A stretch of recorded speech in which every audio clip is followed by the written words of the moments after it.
Gonna start recording and start streaming. Cool. Before I do any announcements, let me get my mug warmer and also make sure that my snowball will connect. Bear with me while I do the tech stuff. Enjoy the sultry sounds of the ice cream man outside my door.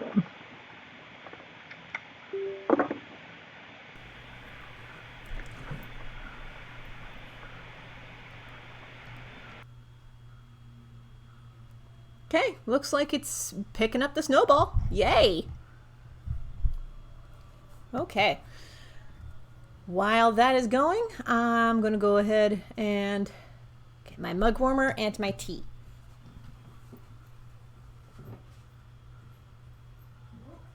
There we go.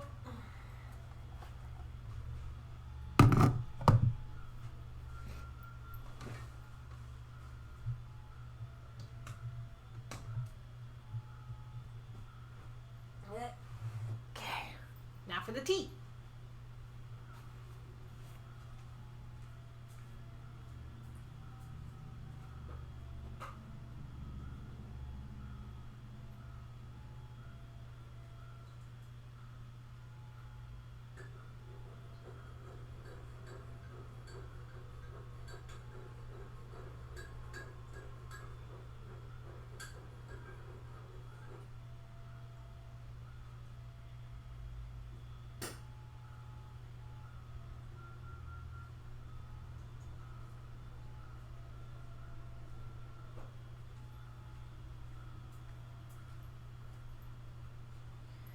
Who knows why the ice cream man chose now, of all times, to come over and sell his wares and make noise outside my door, but we're just going to have to do our best here. All right. Well, thank you for joining me in today's live stream. I am Kelsey. I make comics, including the webcomic The Legend of Jamie Roberts. New pages for The Legend of Jamie Roberts update every Wednesday, which means there will be a new page tomorrow. Head over to thelegendofjamieroberts.com to check that out. We just started chapter 7, so now's a good time to catch up on it. And I'll have a link to my online store, ko-fi.com/Kelsey D. Crawford. If you like today's stream, consider making a one-time donation or becoming a monthly subscriber on my Ko-fi page. Becoming a monthly subscriber on Ko-fi gets you access to the behind-the-scenes stuffs producing comics. That includes comic scripts, seeing the works in progress, so you get to see a comic from sketching stage all the way up to completion. You get webcomic pages a day early.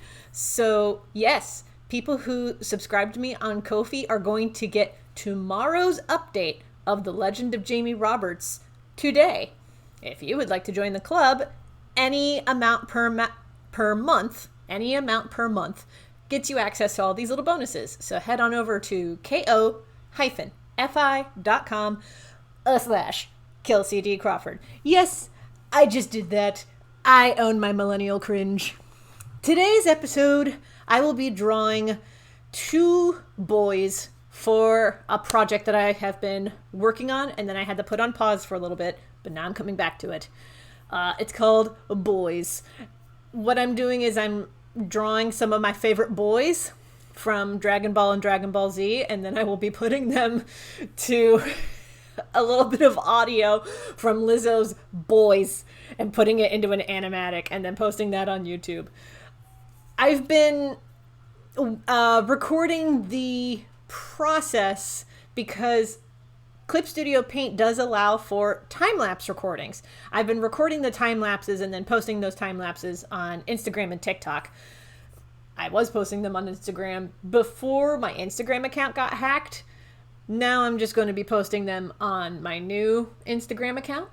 If you would like to follow me on Instagram, I'm at Kelsey D Comics.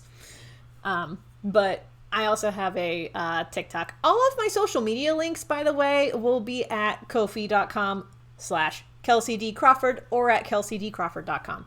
Anyway, long story short, because I'm getting rambly here, drawn some boys for an animatic project that I will be posting up on YouTube, and I will be showing you the process of drawing these boys. I will post time-lapse versions of these later on social media. All right, we're going to start with Yamcha. I only have 2 boys left to draw for this project, and the 2 boys are Yamcha and Zarbon. Why Yamcha and Zarbon? Because there's a line in the Lizzo song Boys that I will be referencing in this animatic. The line references Playboys, and the closest thing to a Playboy that Dragon Ball and Dragon Ball Z has is Yamcha. So I'm going to be drawing Yamcha for this part. All right, I'm going to be drawing all the way to the right over here. I'm keeping my reference images up here on the left because that's just my general workflow, as it were. Today's tea selection is just decaffeinated. I was just going to say decaf and Earl Grey smushed together at the same time. But it's decaf Earl Grey with honey included. Because I did a lot of talking in the impromptu stream that I did this past Sunday. Shout out to all y'all who joined me on the Sunday live stream. I'm so glad that there were so many of you who tuned in live for that, especially since it was short notice and on a day that I don't usually stream. So thank you for tuning in for that. I don't know how many viewers to expect for today's stream, but we're gonna keep it going for as long as I am drawing Yamcha and Zarbon. Once I'm done drawing the 2 boys, we'll wrap up the stream. All right. Now, usually whenever I draw the boys, when I've drawn boys previously for this project, I put them in a pose or a gesture that best encapsulates their attitudes. I'm trying to think of what would be the best pose for Yamcha here.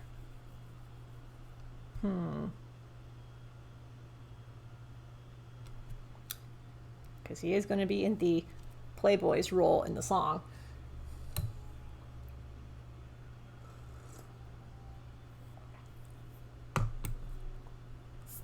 Could draw him swinging a baseball bat because it is canon. He plays baseball.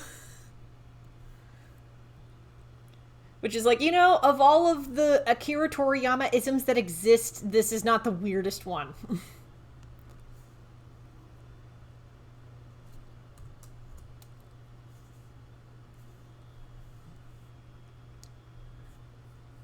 At least it's not the weirdest one to me. The weirdest one to me has to do with more or less the Ginyu Force backstories, because yes, Akira Toriyama came up with backstories for the Ginyu Force members, which is just wild to me. I'm going to name this layer Pencils. Okay.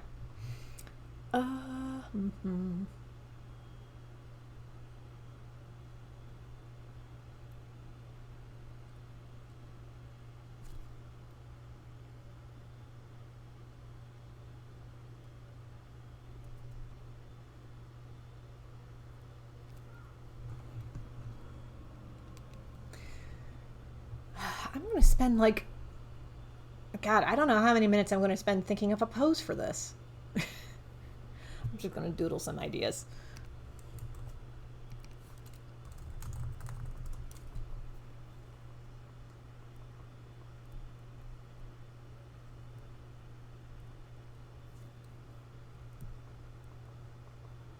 See which one resonates with me more. As far as Yamcha the character goes.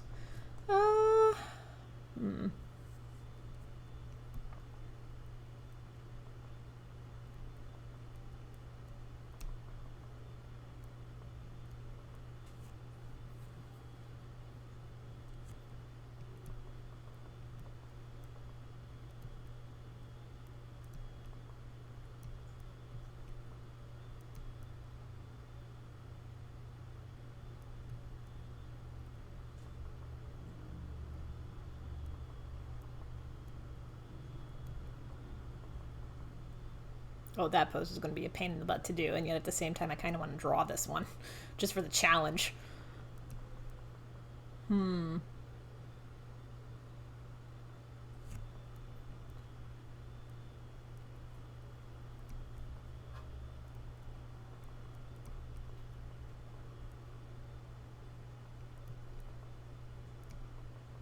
Okay, I got it.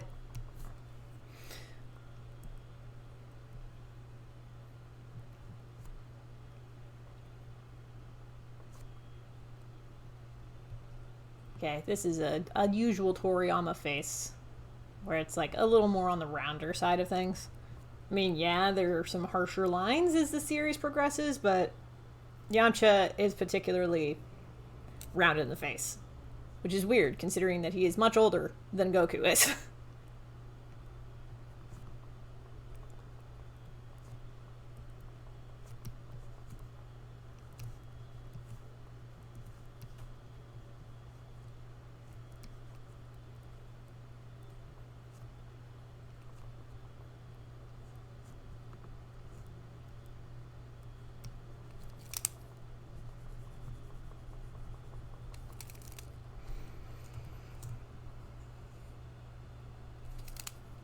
Actually going to redraw the eye line here, like where his gaze falls. There we go. That, and especially in like early Dragon Ball, Yamcha has a giant ass forehead. I mean, to be fair, a lot of the characters in early Dragon Ball had giant ass foreheads.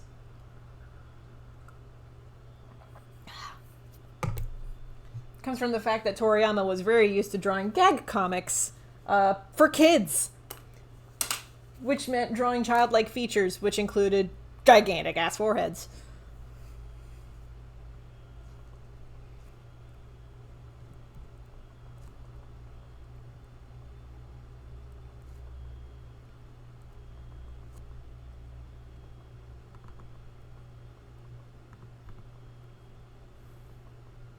There we go. That works.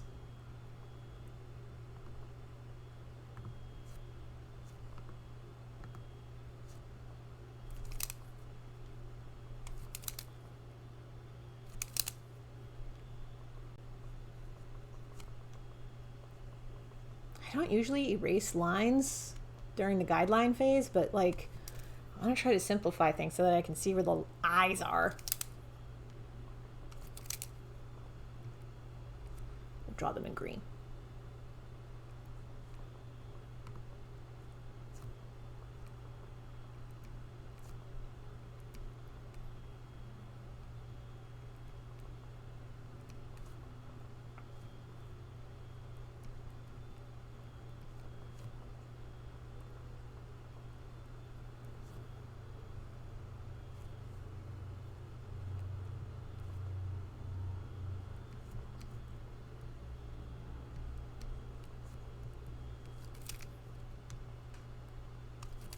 There we go.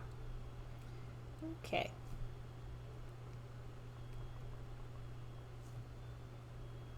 He does have scars on his face. It's very important that we include those. It's the general shape for now. And we're going with this style of haircut for Yamcha because A, it was the best haircut that he ever had. B, this is also his look for Dragon Ball Fighters. We're going with that. Ooh, you know what? Well, I'm thinking about it.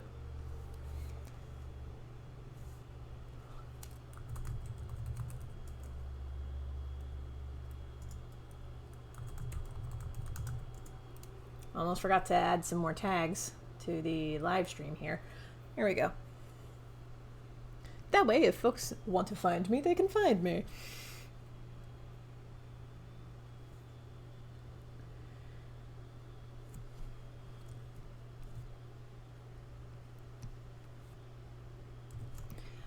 We're gonna actually grow this out some. We're gonna expand this.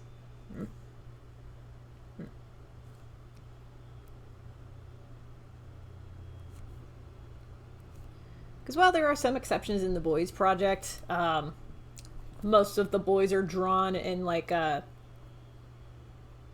a chest up. Certainly not changing that now. Okay.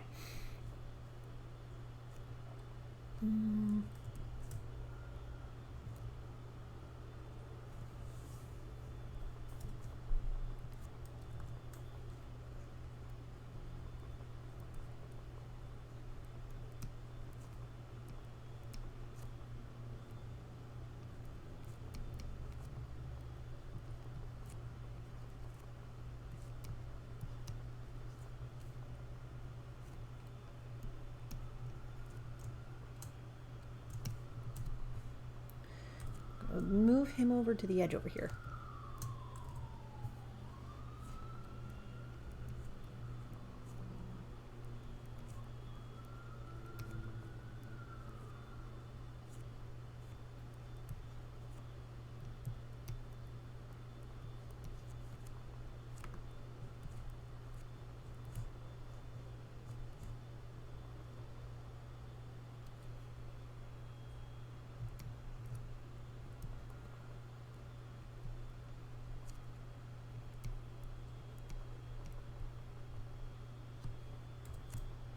Just a little bit more.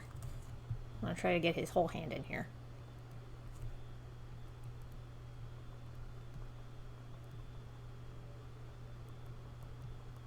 I don't usually draw fan art during these live streams, but today I'm making an exception because I really want to get this boys project done. And I would really love to get it done before the end of the week. Because this project has been on my back burner for a while. And I wanted to try to tackle all of my back burner projects now that I'm like freelancing full time.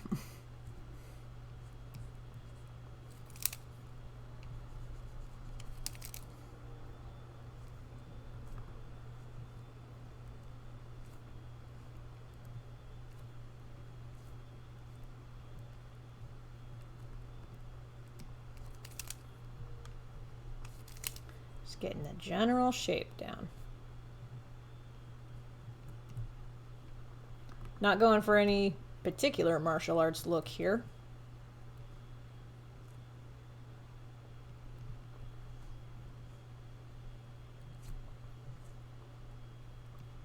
Just going for more of like a, almost like a come hither.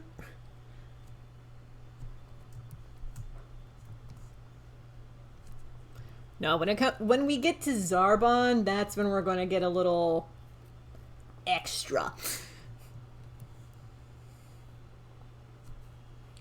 Okay, for the gi that he's wearing, we're going to outline that in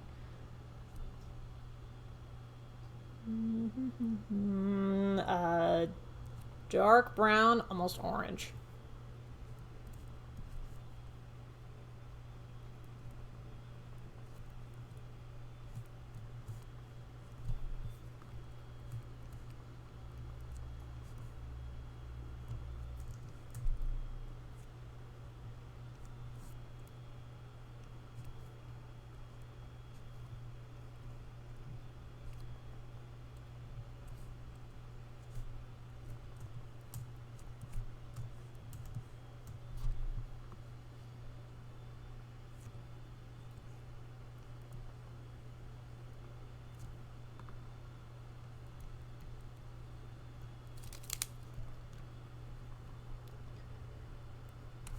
Gotta get this in here.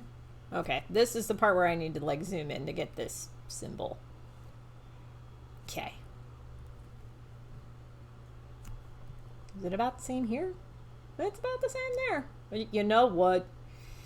Say what you will about the animation in especially Dragon Ball Z jumping up and down in quality, but when they get the details right, kudos. All right.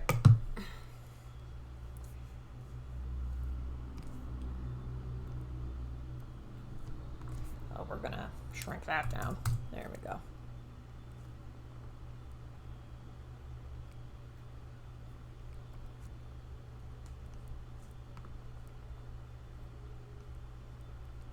Outlining that in a different pencil to try to get that kind of brushy looking look.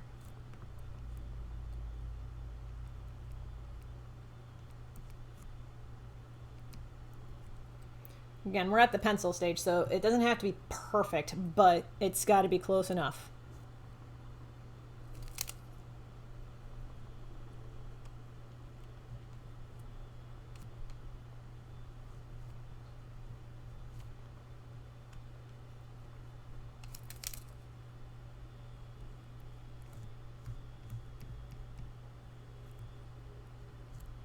Yes, I'm aware that there is a ellipses tool in Clip Studio Paint. I'm not a fan of this tool. I would rather just outline this by hand. Again, this is the pencil stage. It doesn't have to look perfect. It's just have to get the general idea across, and then I'll perfect it during the inking parts. Okay, now for the hair. Hair, I'm going to outline in blue.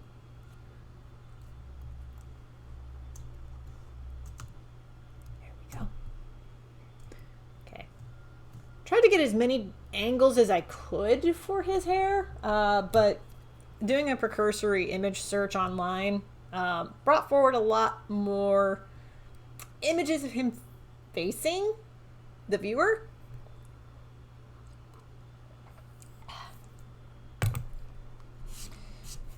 Now, alternatively, I could just boot up Dragon Ball FighterZ and play Yamcha for a little bit to get a decent idea, but it has been a hot minute since I played Dragon Ball FighterZ.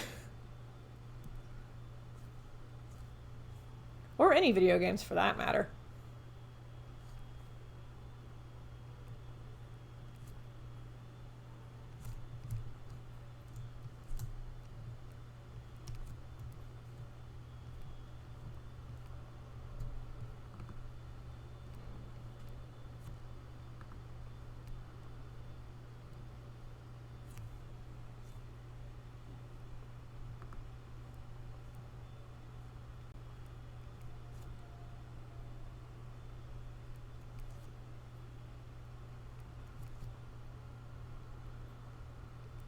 And people wonder why it is that I draw the hair and the legend of Jamie Roberts the way that I do.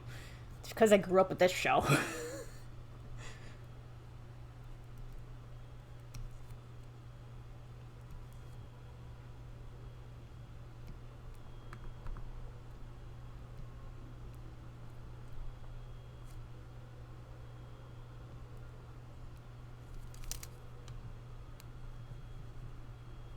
Since that ear is mostly covered by his own hair, we're not going to worry too much about drawing that in.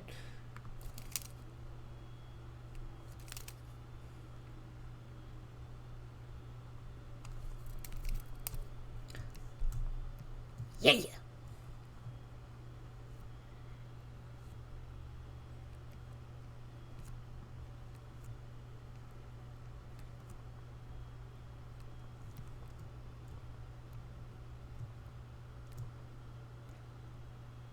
I think that works. And as far as I know, he doesn't have any scars or anything on his arms. It's just on his face, so... Oh! The wristbands. We can't forget the wristbands. The lucky wristbands at that. There. Got it. Cool. Now we can start actually inking this in. Before we do, though, let's save our progress. Always save your progress, kids.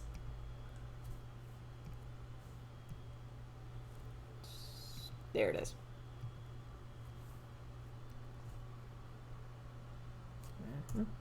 There. And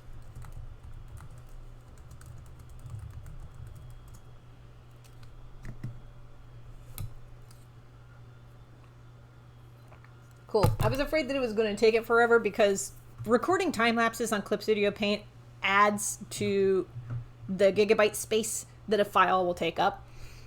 And if the file space gets a little bit too high, the program's kind of like, do I wanna? And it's like, yeah, you do.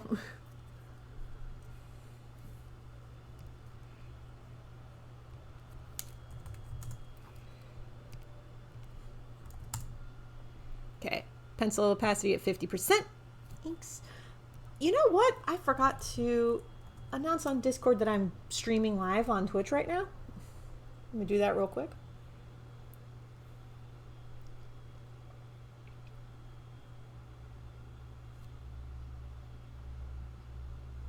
You would think I'd get better at this.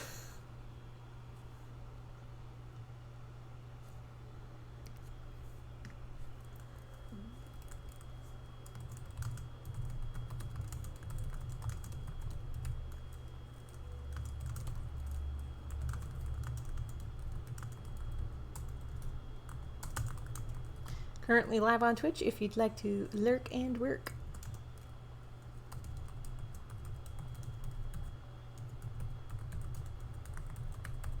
Boom. I usually post notices like before I go live. I just forgot to do that this time. Okay, we got the inks layer going, and we're gonna hit P for pen, and we're gonna use this tool here. I'm gonna keep the reference images up just in case.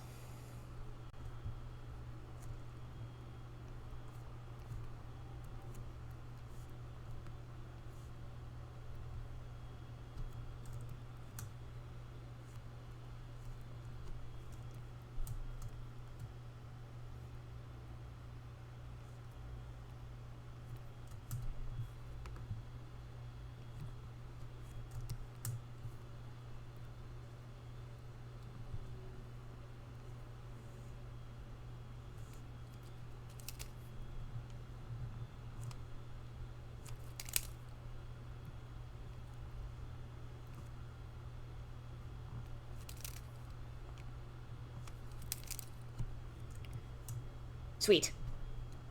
We'll go with that.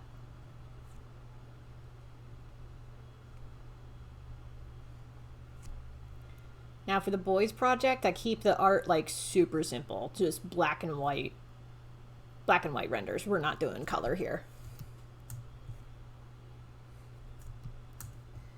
We'll save color for the more ambitious animatics in the future.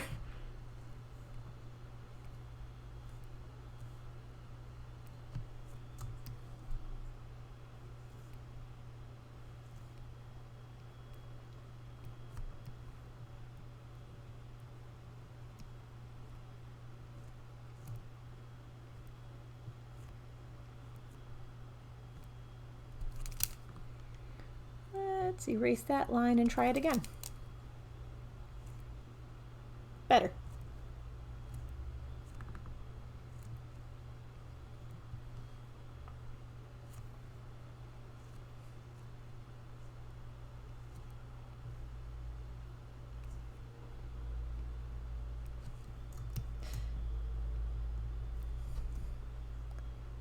Gotta add the trademark scuff under the eyes there.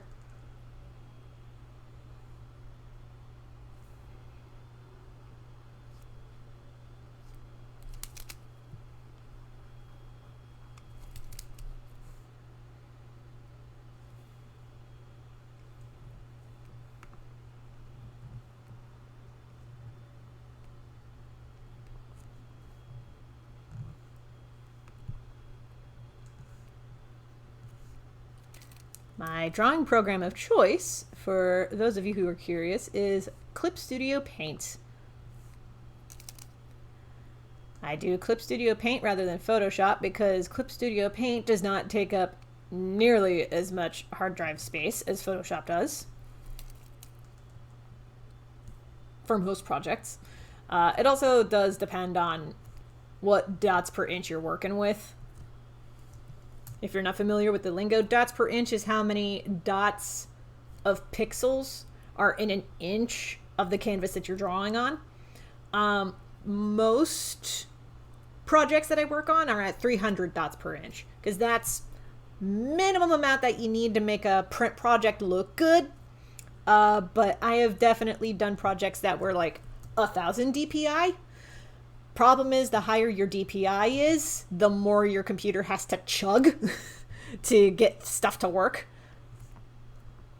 And I know this because a side project that I work on, Kitties by Kelsey, the minimum dots per inch that I work with for that project is more often than not 1,200 dots per inch, 1,200 DPI.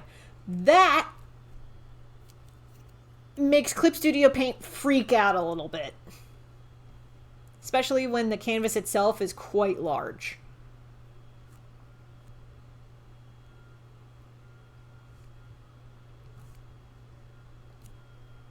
Yeah, we'll leave that line there. Makes it look more like a fold of a shirt. You know, I'm surprised that my friend Jazz isn't hanging out with us right now because Yamcha's kind of his main on Dragon Ball FighterZ.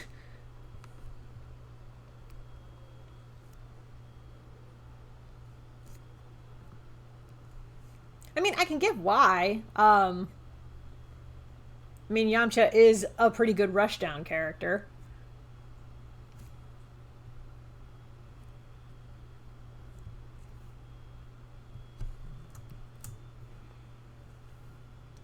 those of you who have no idea what that means, Rushdown is a fighting game archetype.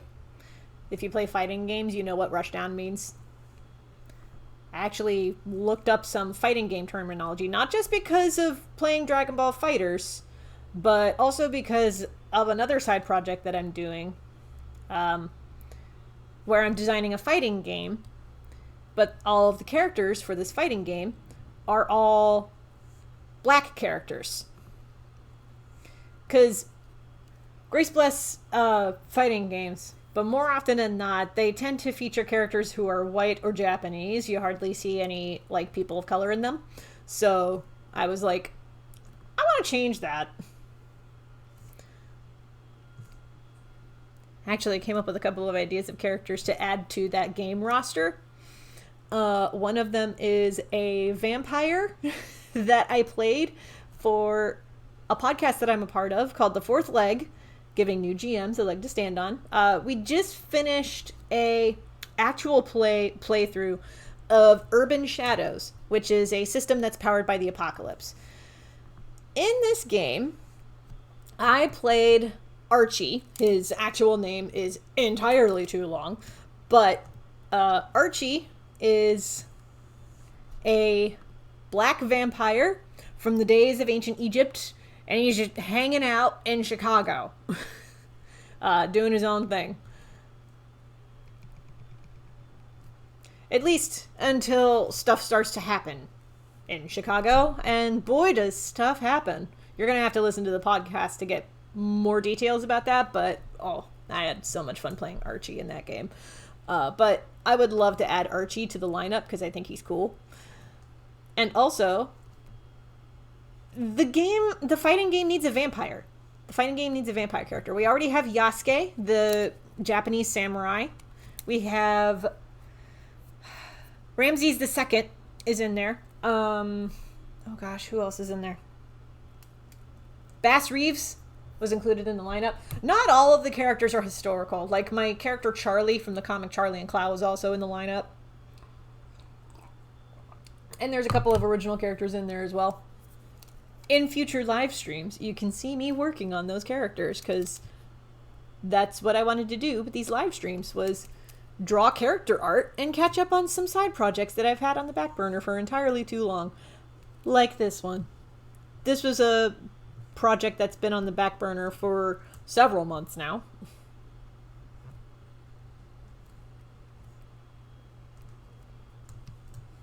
I'm glad that I'm working on it today. Again, if I can get this done by this weekend, that would be amazing. Let's try that again, because I didn't like how that turned out. Let's flip the canvas. Sometimes you just gotta flip the canvas to know what you're drawing.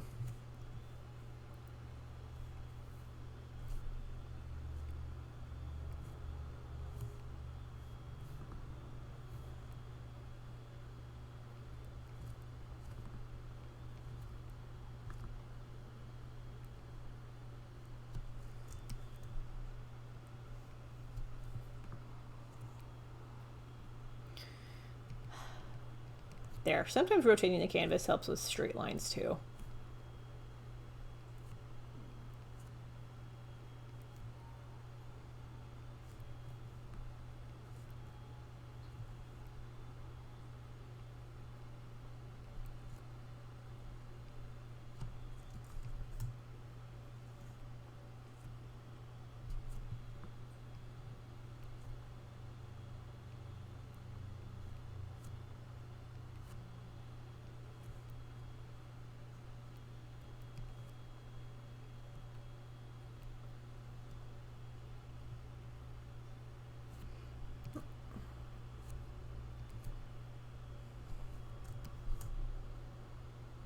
I'll revisit that hand later. I want to finish inking the rest of them first.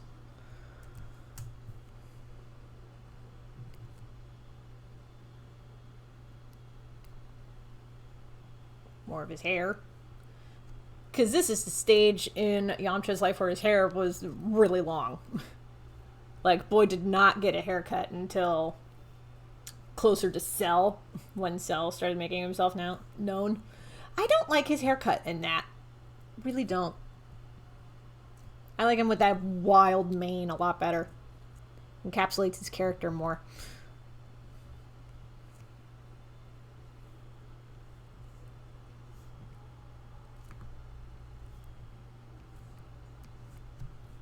The thing about Yamcha is, not only is he a desert bandit, because that was how he was introduced in the comics. He was a desert bandit, but he desperately, desperately wants a girlfriend. But in order to do that, at least this was his introduction in the first part of Dragon Ball. The reason that he is the way that he is because he really wants a girlfriend, but when we're first introduced to him, he is terrified of girls. But eventually, because of the power of friendship, as is manga's wont to do, he realizes that, the perfect girlfriend was there beside him the whole time. And that lasted for as long as Bulma was interested in him, which was not super duper long. But he did get over his fear of girls pretty quickly after that.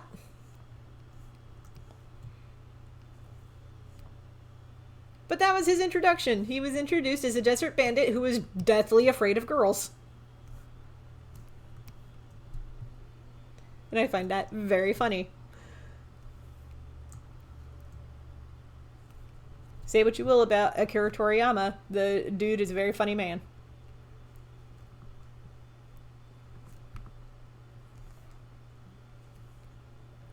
I don't know how many people also hold this view of the man, but I like to see Akira Toriyama as a delightful troll. Because of the way that he writes his characters and the way that he handles writing in general. It's just with so much glee.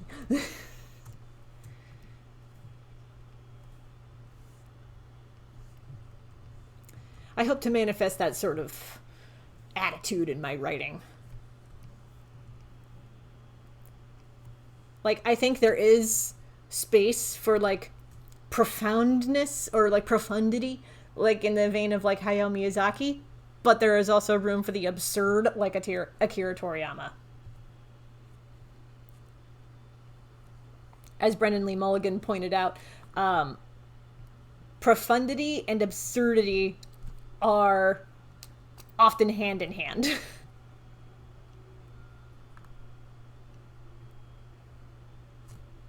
Which is very true.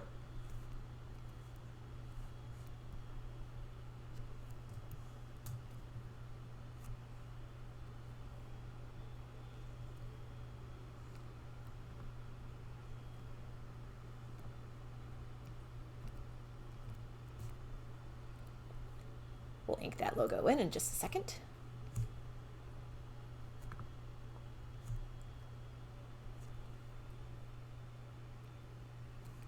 Let's get these deltoids over here first.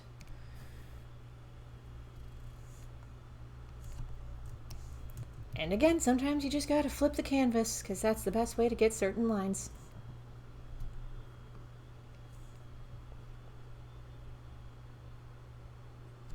It's also a good way to catch any drawing goofs that you might have done.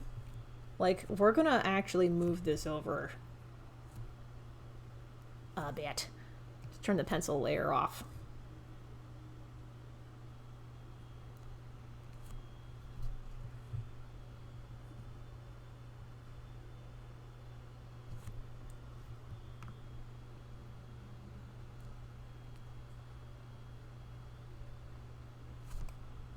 Yes.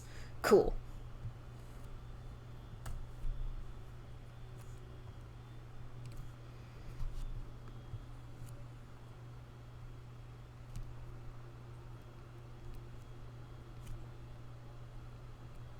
It's more helpful to me to know where to draw the neck tendons in the Adam's apple if I know where the collarbone sits.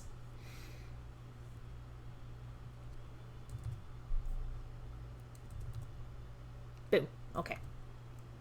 Today's live stream may be on the shorter end of things. Especially compared to the last 2 streams that I've done. Yeah,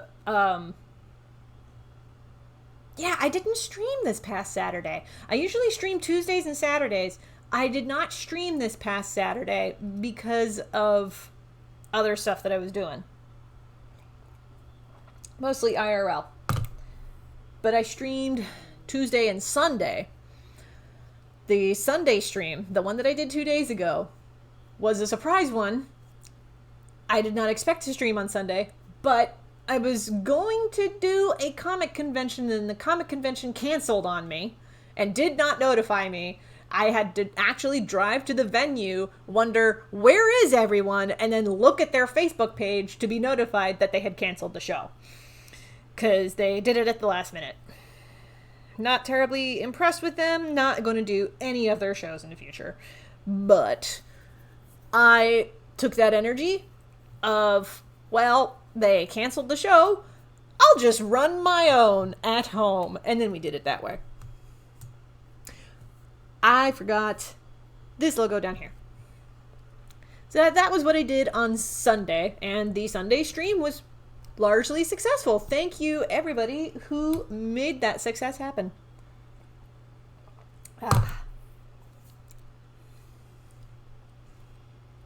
Okay.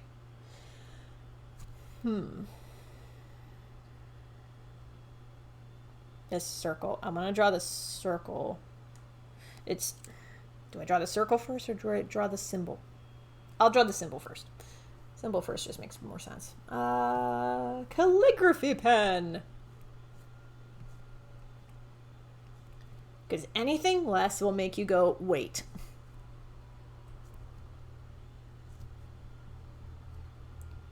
Gotta zoom in again on and make sure that I'm drawing this right. Wait a second.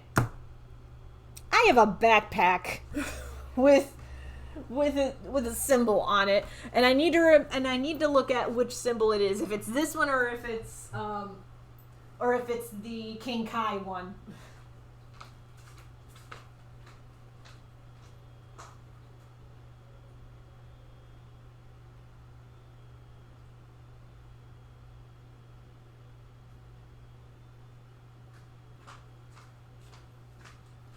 Nope. My backpack has the King Kai symbol. Not using that for reference. We're going to use these.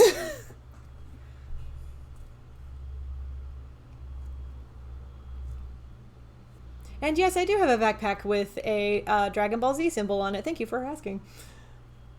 It's almost like I'm a nerd.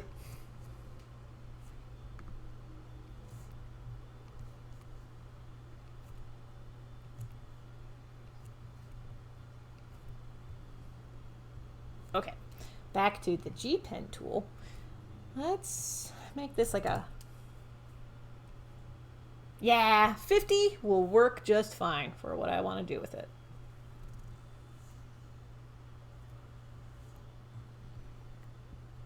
We don't need to reinvent the wheel, we just need to draw it.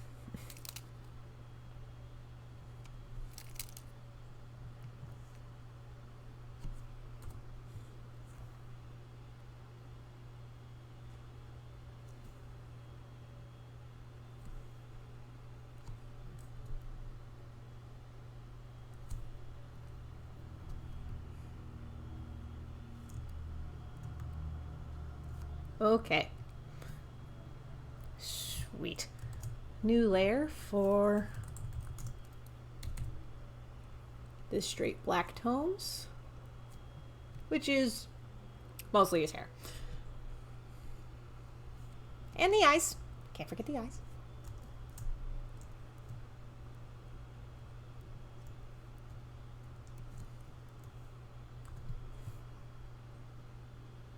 Oh, let's shrink the pen tip down from 50 to 20.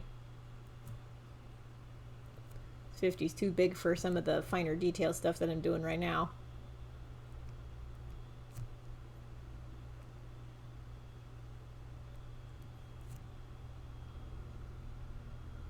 For those of you wondering, am I going to draw Goku? I already drew Goku for this project, so I'm not going to worry about it too much.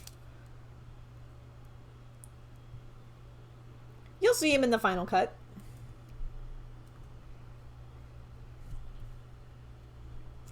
In fact, I might post more time lapses of this project up on Instagram later. They're already up on my TikTok. You can check that out.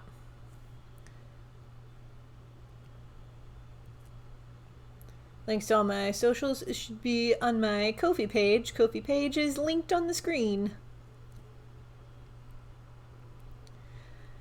I'm actually recording this live stream right now. Once I post this live stream up on YouTube, I'll include a link in the description. Make sure I'm getting all these miscellaneous spots. Okay. And let's add some more dark spots for shading, just to make stuff pop.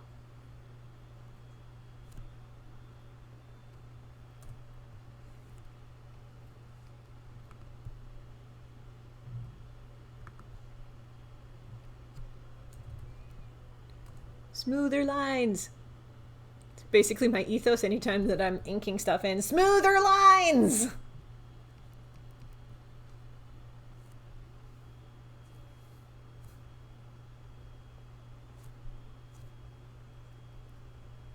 Just adding a little scuffing.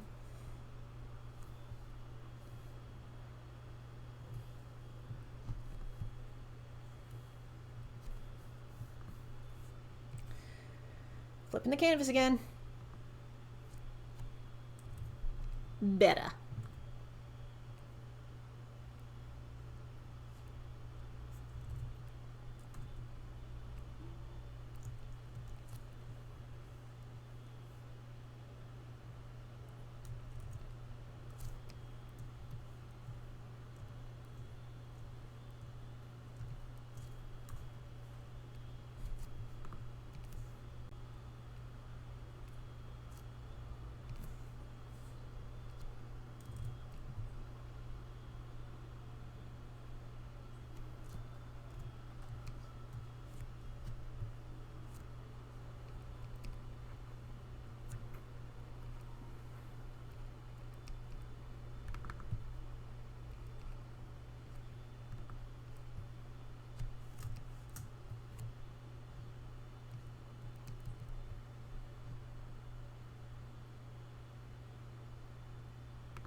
Making sure that I got that muscle correct.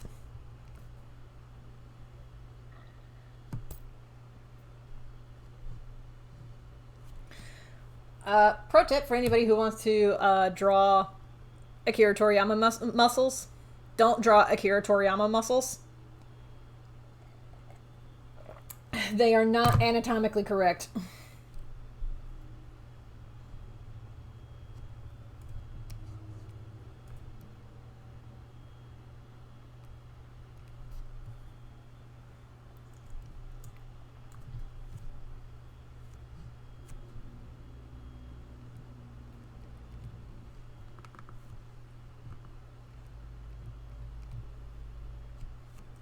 Gotta define them pecs.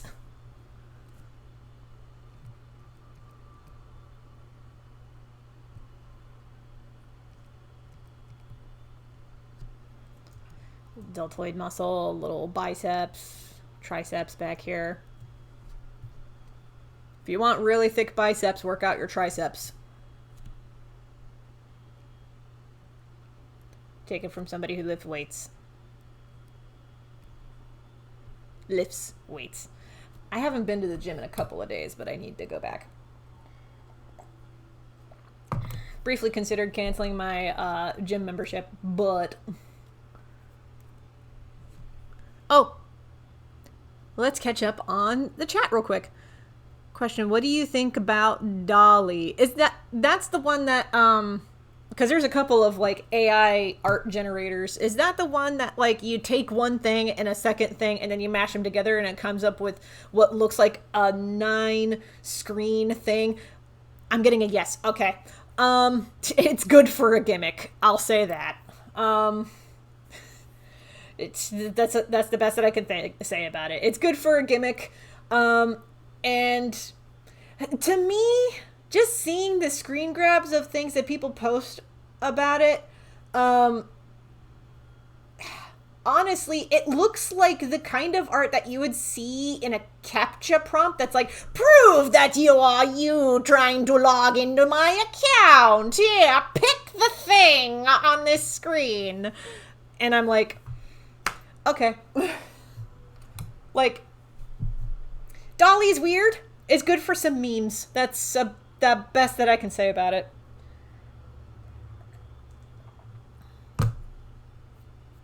There's somebody in a comics Discord that I'm part of that posted about a different AI, like a different AI that generates art. And they were like, as an aspiring comic artist, this terrifies me. And I was looking at it and I was like, it's textures. It's all textures. And even the like human figures that are in there, they're not doing anything in the pages. They're just standing there, and half the time their backs are to their readers. This is not interesting comic art. Like, I don't know. People who are thinking that these like AI generated art pieces are going to replace what real artists are doing need to log off the internet for a bit. I'll say that. All right, so we have Yamcha done. I'll add some sparkles. Why not?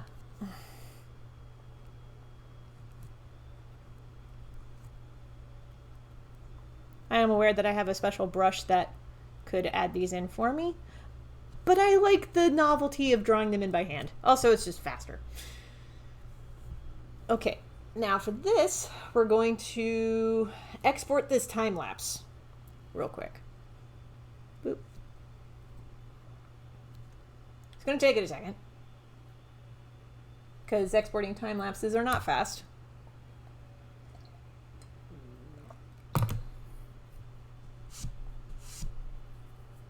Okay, we'll wrap Yamcha up here in a second and then we'll start our next boy.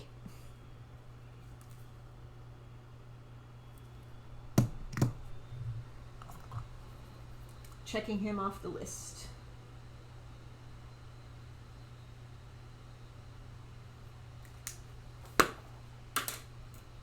Okay.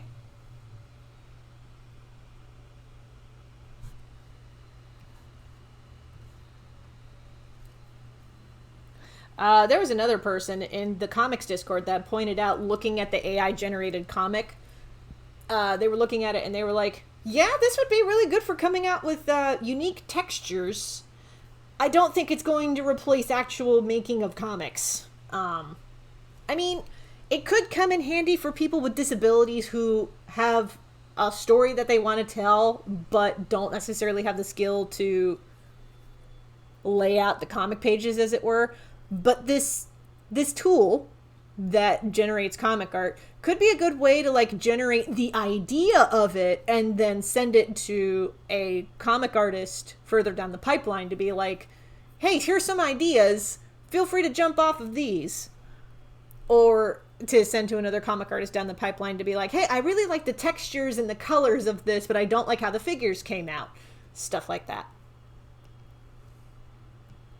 But I don't think AI generated art will completely eliminate art jobs. They're going to be jumping off points. They're going to not replace work.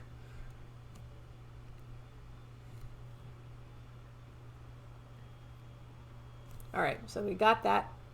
And we are going to also save this as just a PNG. Now, this was at 300 DPI.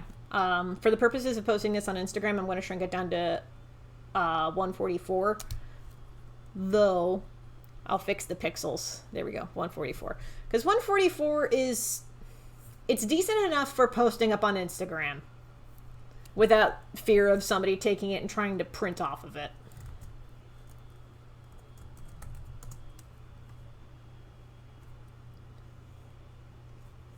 Okay. We got that done. Let's close out these reference images and boom.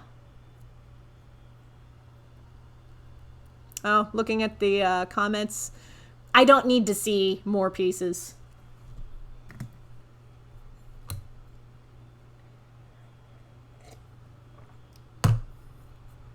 Again, AI generated art is not going to replace what artists do. And if you think that it does, you've not been around enough artists. All right. I'm going to make new. We're going to keep these 3000 pixels by 3000 pixels, resolution 300. We're going to record this time lapse here. And I'm going to bring up some reference images of Zarbon because he is our next boy.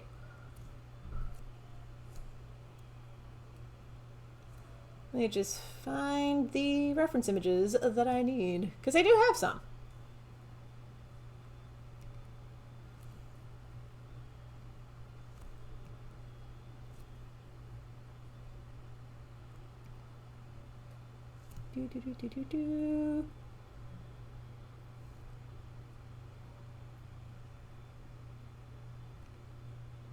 I just realized that one of the reference images that I was going to use is another fan art piece. Thing is, it's better to not use other people's art as a reference for a piece that you're working on. Just because their artistic interpretation is not the same as yours. This is good enough for what I want to do with Zarbon. The reference images anyway, so.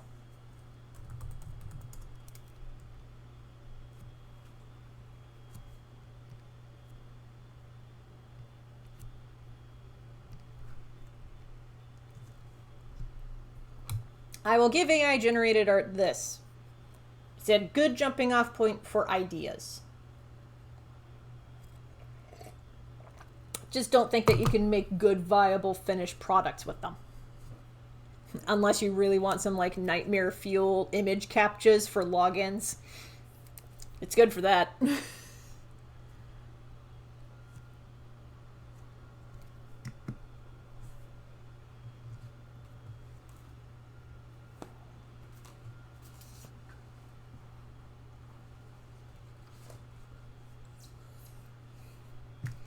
All right.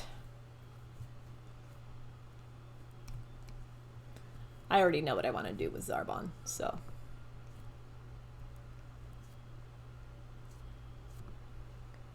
Now he's going to have a bit of a longer face than Yamcha, so.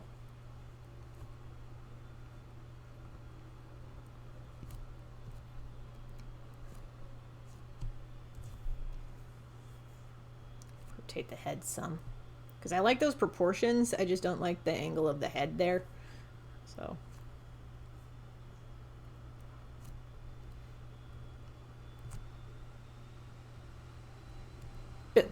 Yeah, that'll do it. Methinks.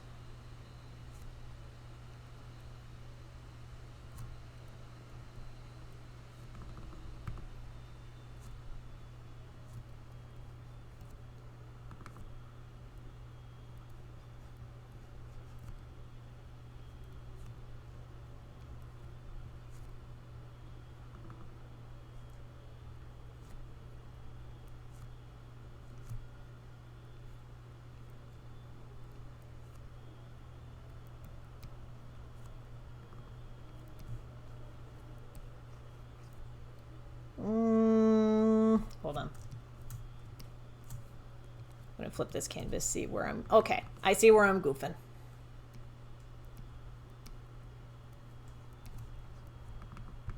That deltoid was entirely too large. Let's try that again. There we go.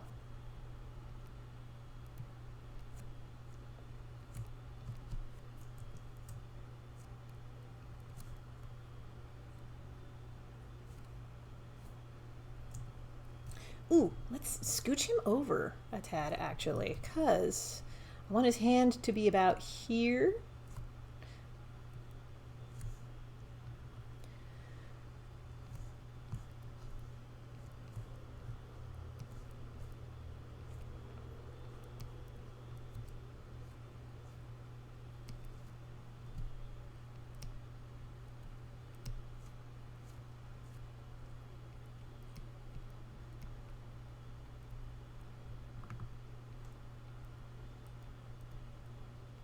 There we go.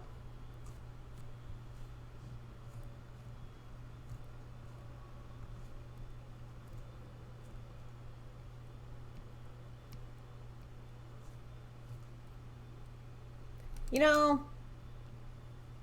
had a thought about AI generated art and people who feel threatened by it. And this is going to sound mean, but I invite this as a challenge for the artists who are concerned about it. If you are concerned that AI is going to replace your job as an artist, you need to get more creative with your art.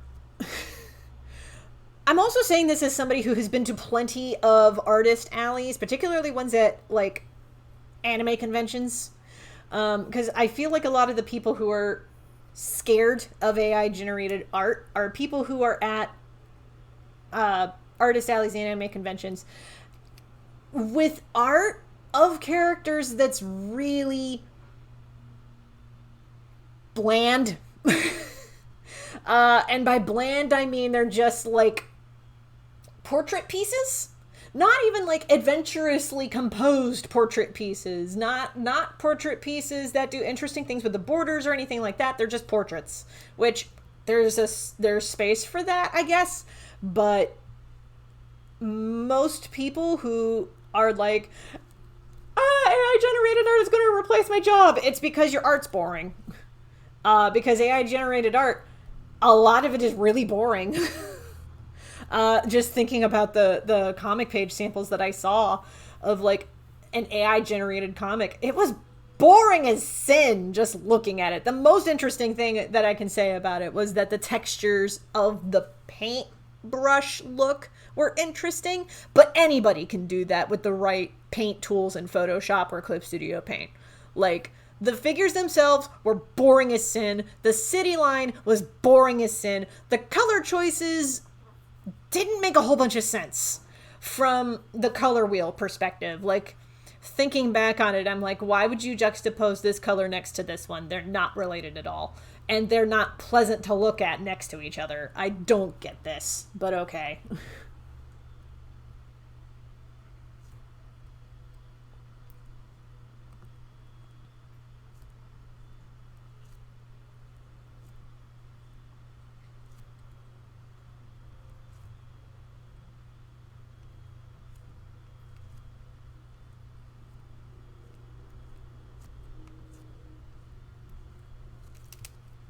Okay, let's erase some lines here.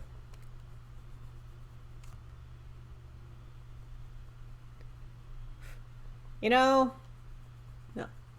All this trash talking that I'm doing of AI generated art makes me wonder if the next person who's going to try to like hack into my account is going to be somebody who makes AI generated art.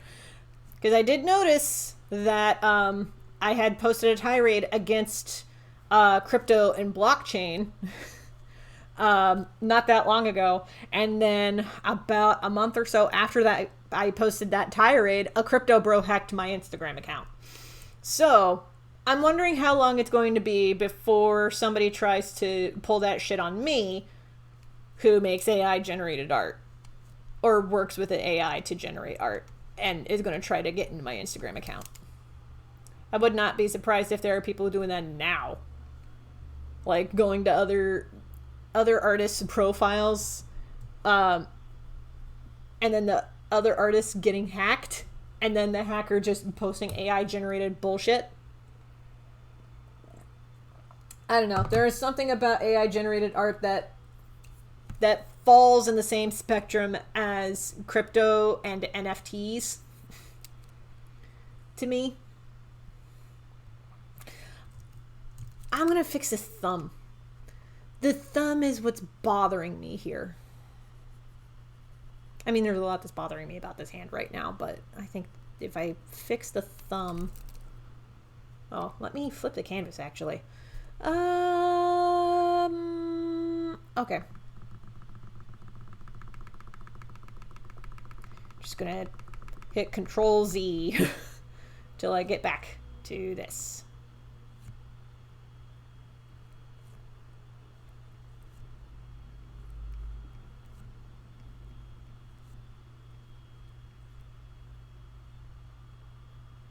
That's That's a bit better.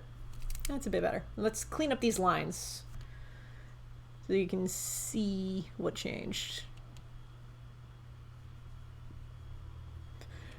If I'm recording the time-lapse in Clip Studio Paint for this, boy, is this going to be a wild trip to watch in the time-lapse version.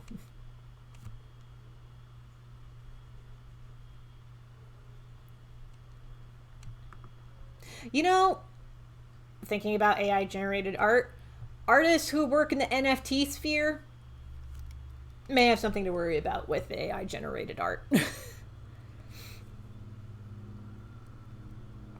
Again, because artists who make NFTs, their art is not particularly adventurous. It's just stuff copy-pasted. Oh, hold on. Boo-boo? Boo-boo, that's not yours. Not your num-nums, little booger. Boo-boo, you're not even an old lady. Why are you eating the old lady cat food? You are not an old lady. You're not even in the double digits. You are 7 years old. You are not an old cat.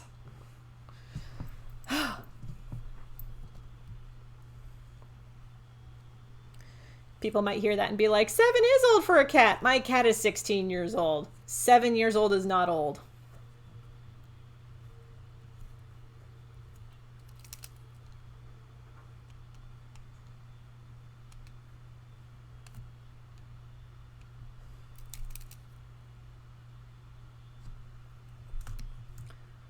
Let's actually lasso these and move them down some.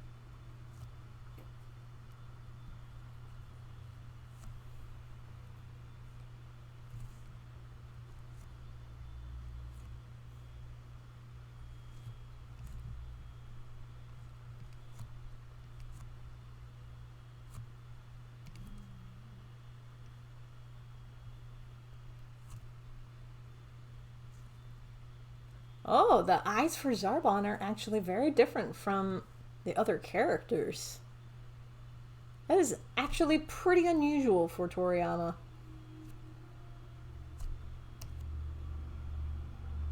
Okay.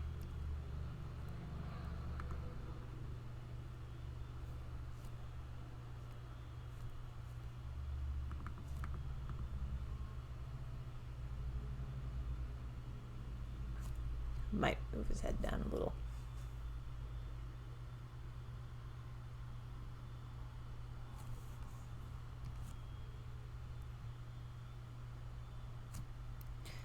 That'll do it.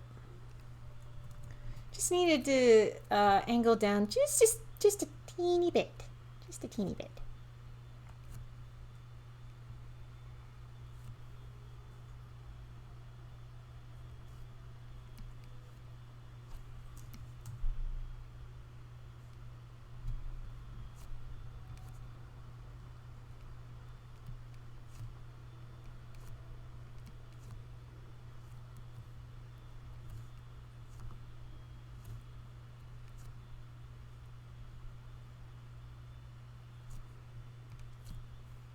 We are drawing Zarbon here. He be a fabulous bitch.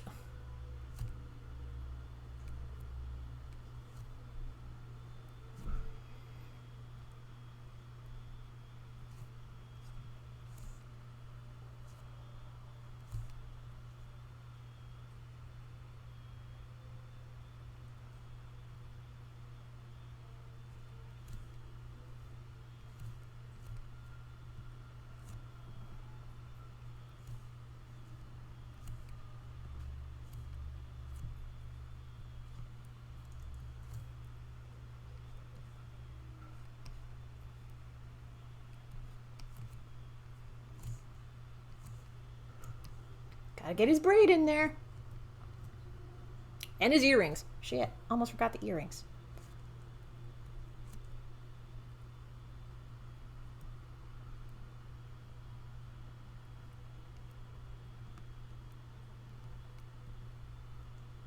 Can't forget those. Those are important. Those are vital. We're talking about Zarbon here. We need his accessories.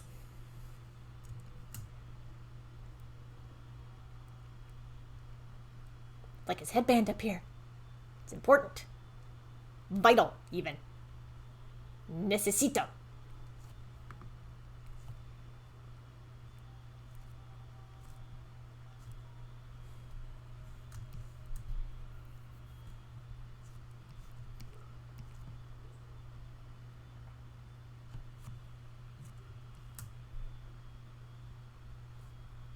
Ooh, we can actually expand this up.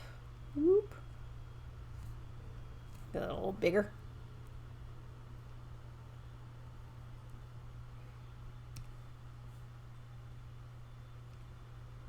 Nope. I'm not shrinking anything. That was a slip of the pen.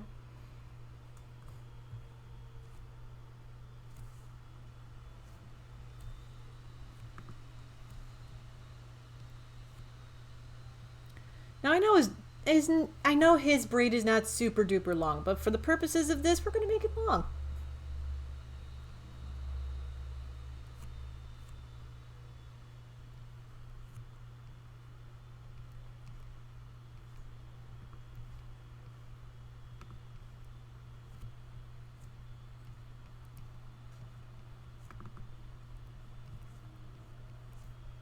I actually picked up this hair braid drawing technique from a user by the username Maya Kern. If I'm remembering this correctly. I know that she also does handmade sewn skirts, and she has a polyam fiction story.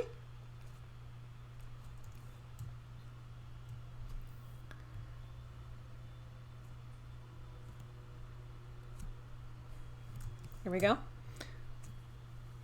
Like, this Maya character has her fingers in a lot of stuff.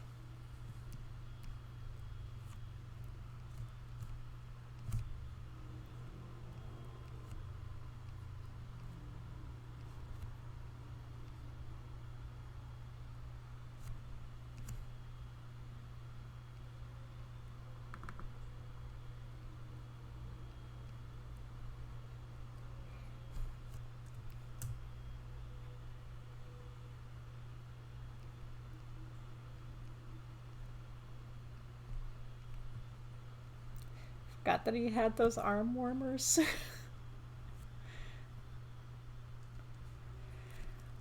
Oh, but you know that when we draw this standard issue Frieza army armor, we are going to draw it in such a way that it is going to accentuate his man tits. You know that this is going to happen. I'm going to take a second to catch up on live chat.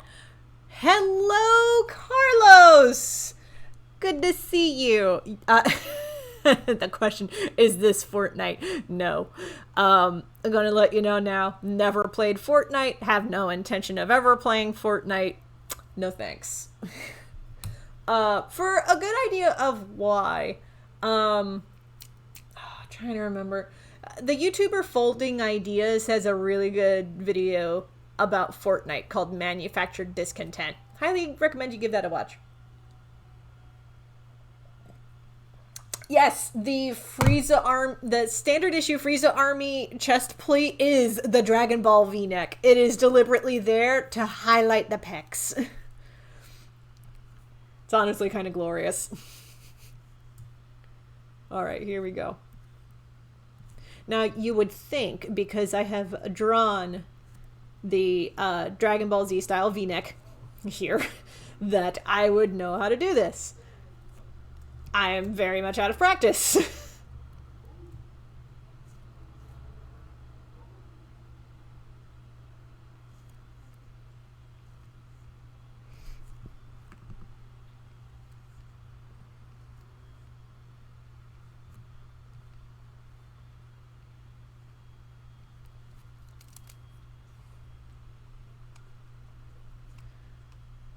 Here we go. Inking this in is going to be interesting.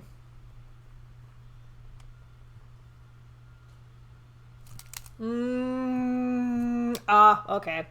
Had to flip the canvas to see where I was goofing up.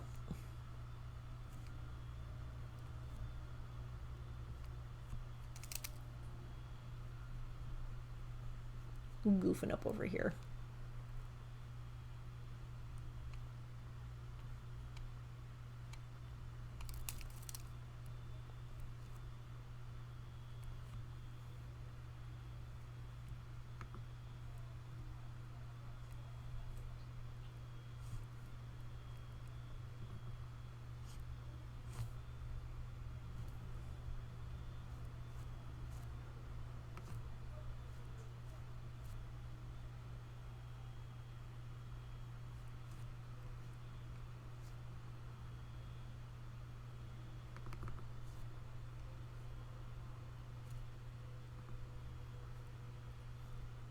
Freaking shoulder pads.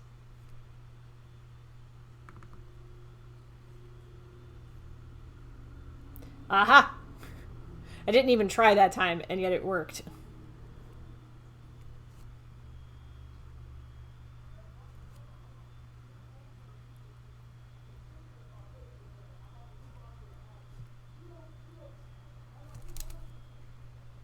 My neighbors are very noisy today. First it was the ice cream man, and now there's a very irate man on the phone. Clearly, he's not imagining things complexly. Hi, Brie. Hi, you want up in my lap? Yep, she do. All right, kitty break. Ooh, there she is. We're going to take a second from drawing muscle memory, and we're going to have a kitty break. Oh, goodness, your eyes are weepy again. Hold on.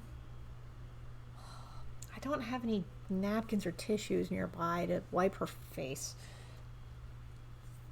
All right, we're going to have to just wipe with my bare hands, I guess. I need to keep some handkerchiefs nearby for your goopy little eyes.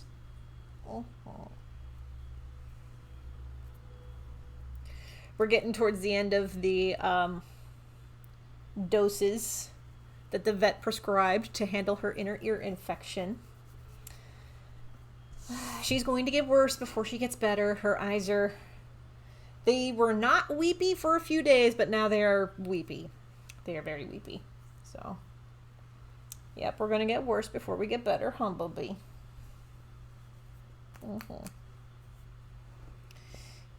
I'm surprised that you came out from my bed. She likes to hide under my quilt on my bed to take naps. Oh, goodness. I don't know if the microphone picked that up, but there was a little bit of a purr there. Oh, goodness. Oh, goodness. Oh, goodness. Tell me all about it.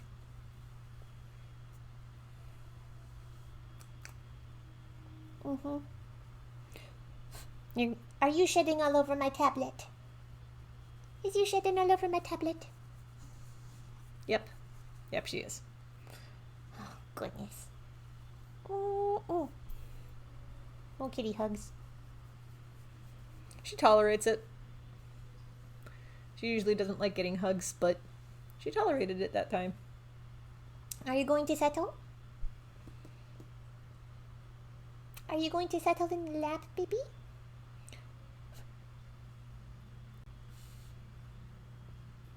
Are you going to settle? She's thinking about it. Oh. Loaf mode activated. Yeah, there you go. See if we can get a better angle here.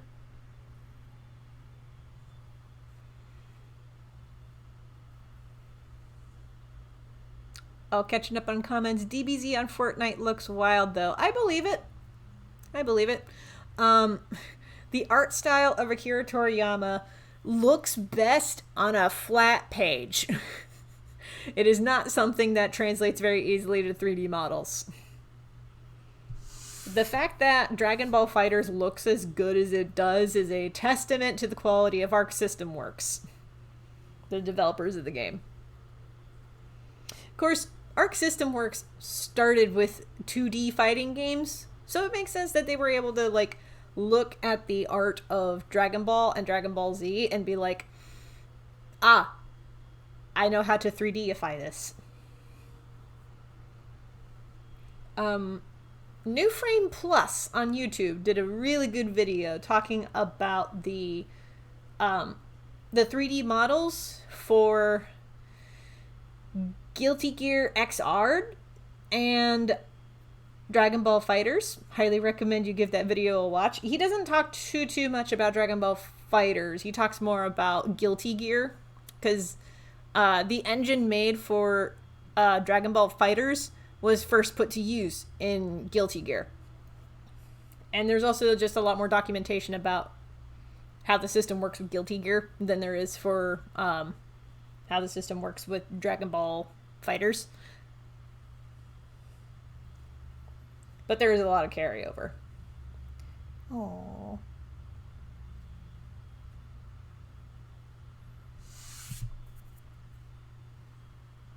Yep, just a little kitty break.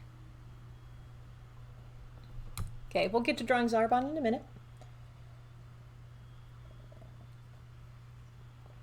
Oh, I can think of one thing that I can do to make some tweaks. So I'm gonna make some tweaks real quick.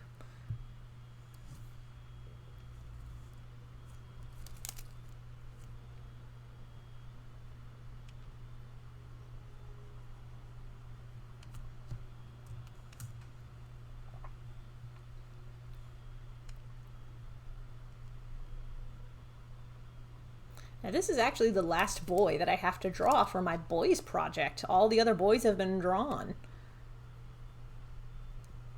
After I draw Zarbon here, all that's left is to put the video into the video editor and to splice it to where I need it to be.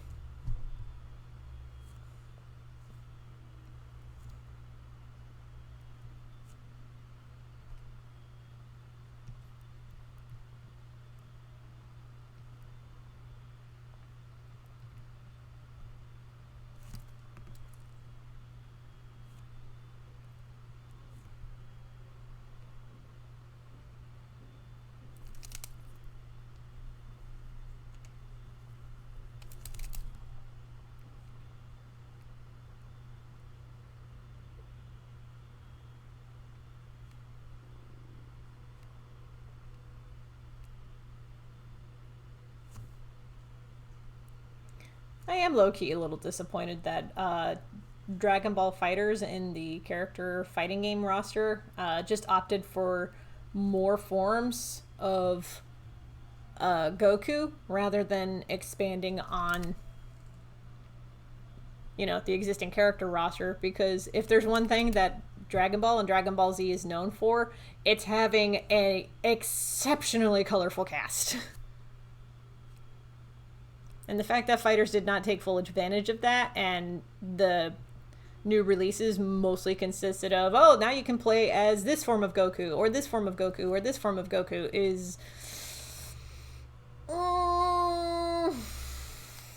it's not my favorite thing.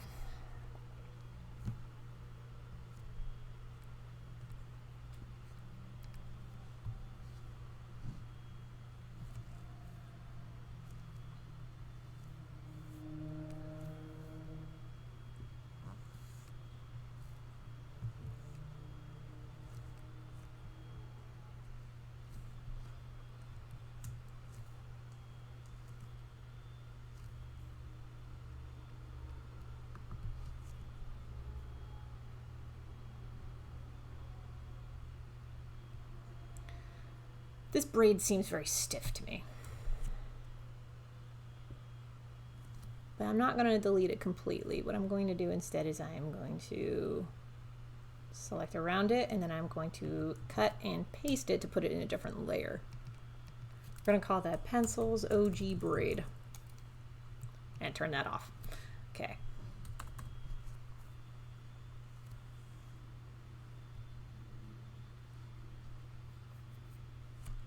Getting the motion of it down. He boys club. I mean, you might as well take advantage of the fact that Dragon Ball Z is a boys club and set it to the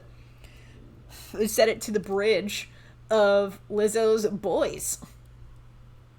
Just be like, I like big boys, itty bitty boys, Mississippi boys, inner city boys. I like the pretty boys with the bow tie. Get your nails did, let it blow dry. I like a big beard, I like a clean face. I don't discriminate, come and get a taste. From the playboys to the gay boys. Go and slay boys, you're my faith boys. That is the least energetic rendition of this song I've ever sung. But, point still stands. Yeah, that braid looks so much better than the original one. Than the original one that I drew. Yeah, that's much better. Oh, are you done? Bree's done. Okay.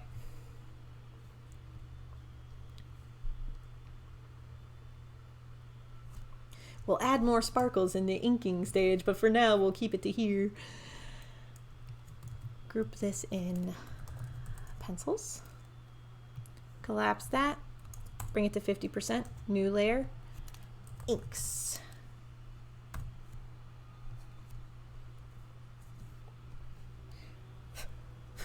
Goodness. Okay.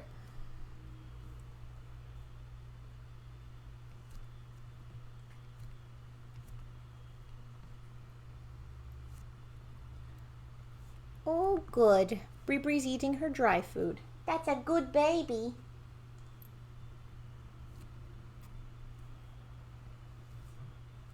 I will say, even though her eyes have been really weepy and she's still recovering from an inner ear infection, her appetite hasn't gone away, which is good.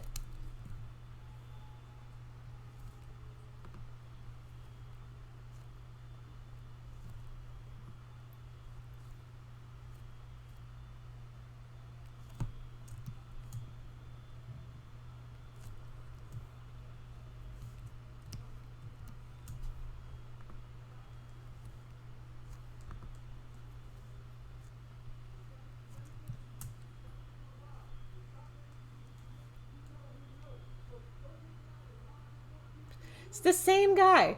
It is the same guy yelling into his phone that was passing by the window just a few minutes ago. It's the same dude.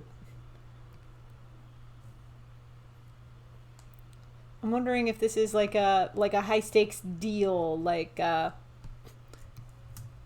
what coined the phrase "show me the money" from that one Tom Cruise movie. God, I do not remember what it's called.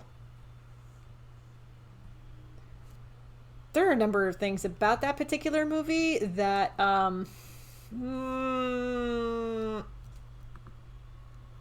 it's not the healthiest depiction of a romantic relationship I've seen. I'll say that.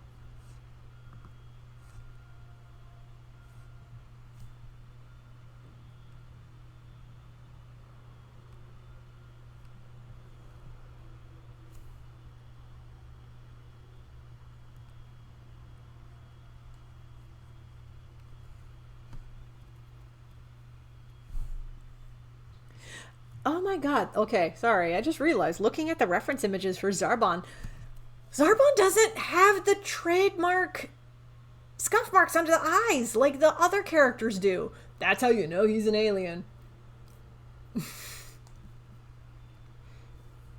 Because, like, Akira Toriyama art style, particularly in this era, there are these, like, scuff marks underneath the eyes to, like, imply depth. Zarbon does not have that. Oh, it's weird to realize this looking at it, but, like, oh, it's wild. It is wild.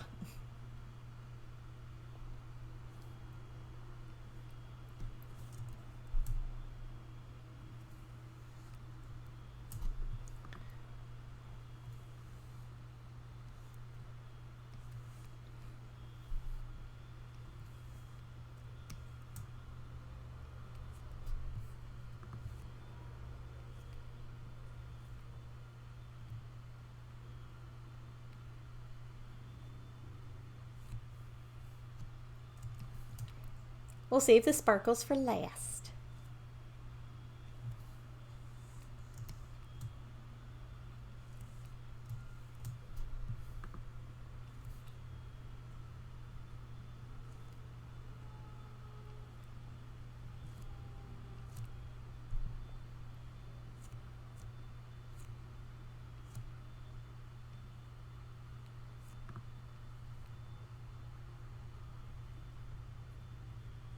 It's when you try the least that it looks the best.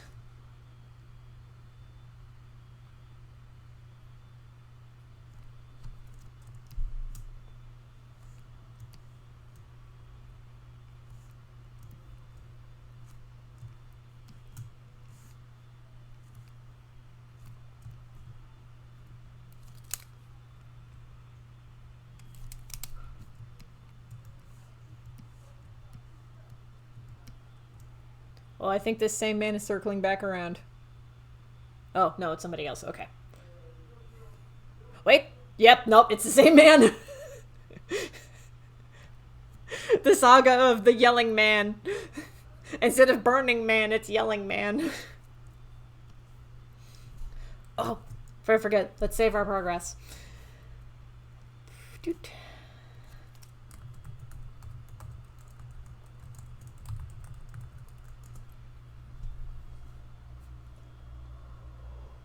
Ooh, this is the last boy that we have to draw for the boys project.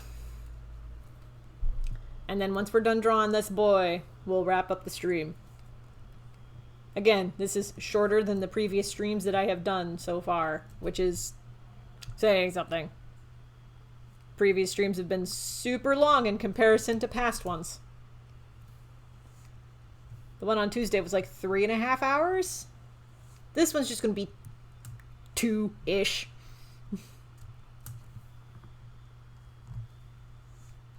Oh. Much better.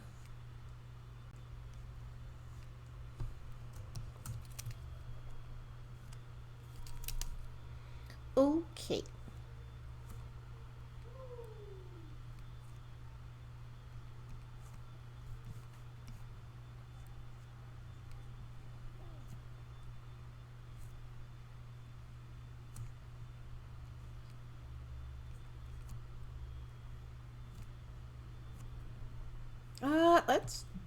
I'm gonna try flipping the canvas here. Oh, that's much better.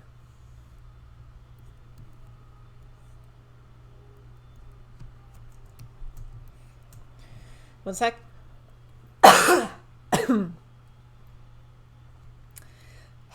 Every once in a while, my throat will just get weirdly tickly. And I'll have to do that.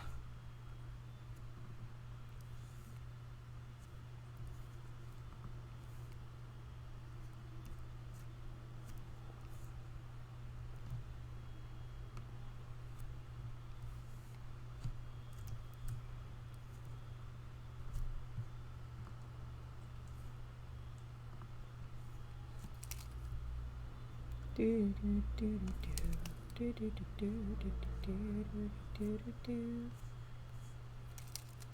was listening to the Little Nas X a little bit before starting the stream. Now it's stuck in my head.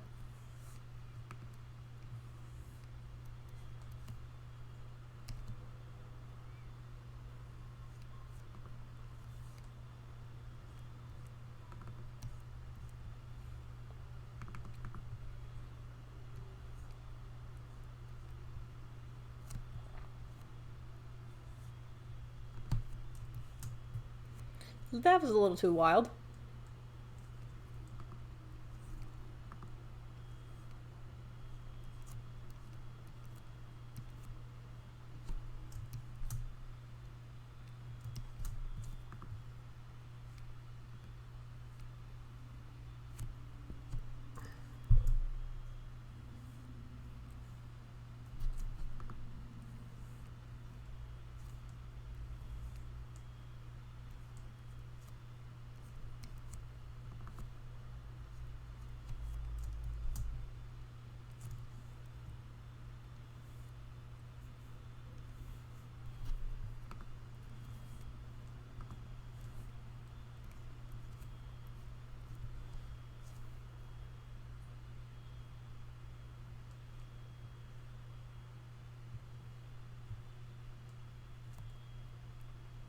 Tying the hair tie. This is going to be a little bit sloppy, but that's fine.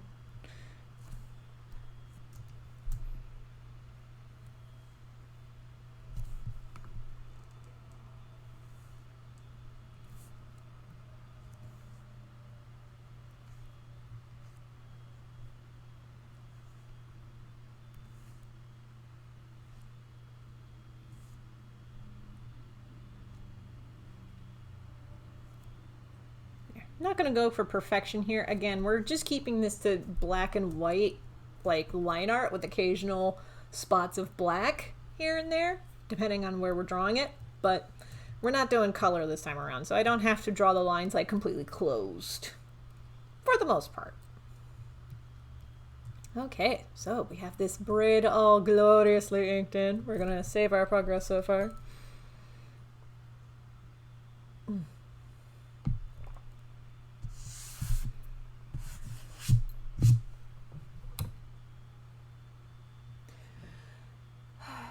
As much as I don't want to, I need to finish off this tea.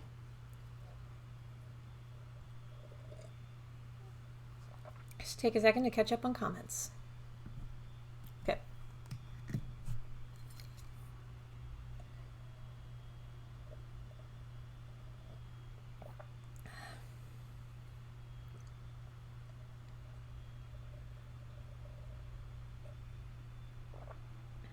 And there we go.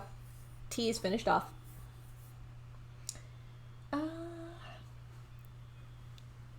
gonna take like 5 minutes to turn the kettle on, stretch a little bit, and all that good jazz. I highly recommend that y'all do the same. I will be back shortly.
Okay, I am back.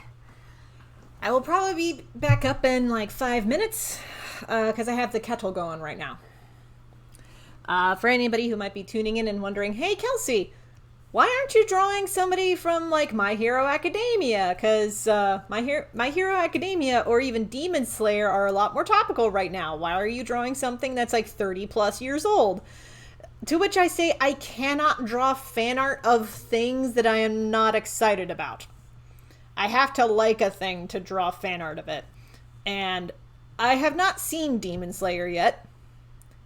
There's a lot about it that seems interesting to me, so at some point I will sit down and watch it. I tried watching My Hero Academia. I cannot get into it. Really, cannot get into it. And I'm not going to go into too much detail because I have discovered from talking with fans of My Hero Academia that the things that the fans love about the show are the things that I despise about the show. And I'm not here to yuck on people's yums. Just know that My Hero Academia is not my cup of tea. Don't try to get me on the bandwagon, because I've tried multiple times. It's just not my thing. There's too much about it that does not sit well with me and that does not entertain me. If people like it, neat. Don't try to get me in on it.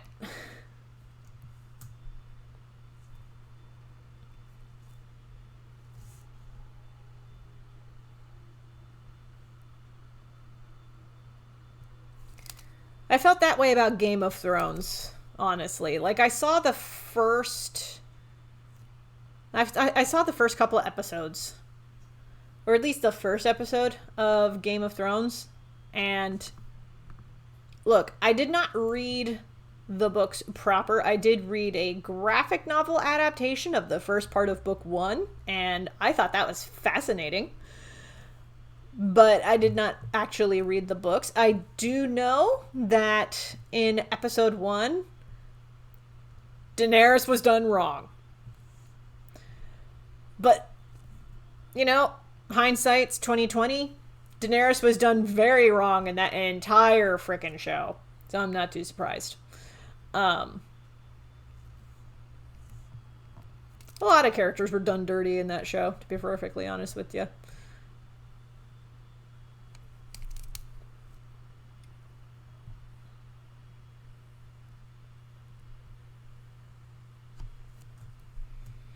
I had a feeling that I drew those fingers a bit too big.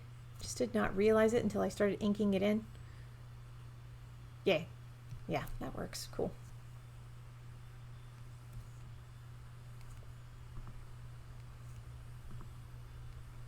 It's also, like, as far as the media that I consume goes, like, I don't really do cynical. Like, I can't really do cynical stuff anymore. I used to be able to when I was younger, but I'm now at a point where, nah, keep your cynicism. Like, we'll get back to this in a second. I gotta get the tea.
Okay, we're going to let the tea steep. This next cup of tea is going to be chamomile. I think the brand name was Stash, but I have to look at the box again. But it's a chamomile with honey at the bottom. Anyway, I can't really do cynical pieces of art anymore. I really can't. Like, the closest I've come lately to liking a cynical piece of art was, I liked Seven. But the thing about the movie Seven is that watching it, I was very aware that it is so 90s.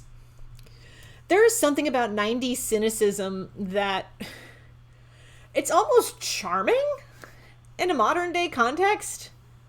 Because it's like, 90s cynicism is almost like, hey man, nothing is as good as you think it is. Which it's kind of old hat nowadays now. Innuendo Studios on YouTube did a video about Daria, actually, and talking about how Daria was definitely a millennial out of her timeline. Like her cynicism and her attitude and her snarkiness it's very much a highlight of like millennialism, but put into the 90s. So like in a way, Daria the character is ahead of her time, because the 90s were a very weird time. It was a very weird time in which there were like no major conflicts happening. So there was like a relative peace. And while it wasn't like super good for anybody in a minority group, it was unusually robust, and in the market it was good. Like there was a lot of wealth in the 90s. It only really went away in like 2000-ish, like 2001. That was when the market really started to catch up. But Innuendo Studios in his video talked about how pervasive attitudes of youth at the time were one thing, but now millennials talking to generations younger than them are basically like, it will never be this good again. Like the 90s were unusually good. And it is very weird to say that out loud, because most people who are younger than me or who read my stuff don't really know that, or they don't really let that sink in. Like the 90s were unusually peaceful, all things considered. Was there turmoil? Sure. When is there never turmoil? But compared to what we've been going through for the last 22 years, the 90s were damn near quiet in comparison. Like the most outrageous thing that could be turned out of the 90s that I could think of at the top of my head was somebody was trying to make a feminist critique about how pizza is formed and shaped, pertaining to a Pizza Hut announcement about how they're changing the sizes of their things. And that was the most outrageous thing in the 90s. But like, you know, since then, the last couple of decades have been kind of dumpster fires in comparison.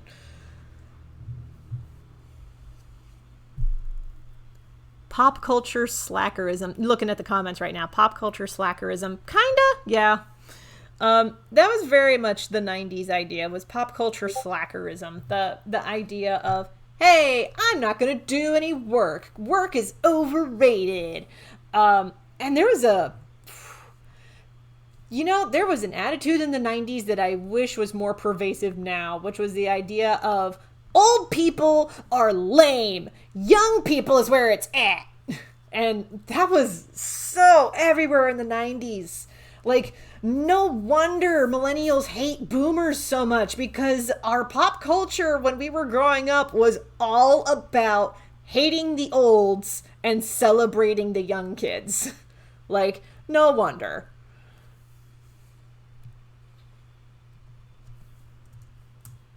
I mean, there's good reason. There's good reason for that. But it's like we were primed as millennials to hate the older generation because of our pop culture at the time when we were growing up.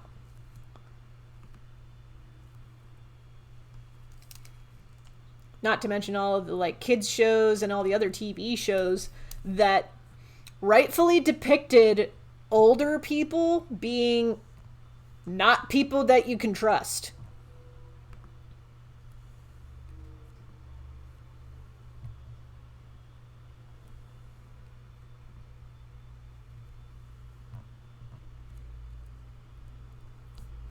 Like, I would list off examples, but it was pretty much everywhere in the 90s.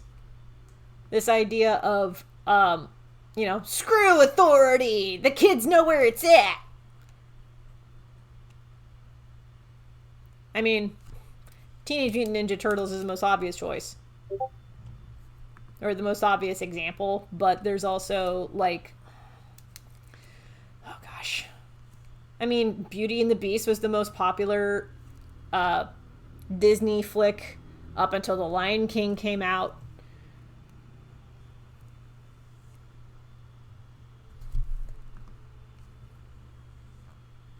So much 90s stuff was all about that.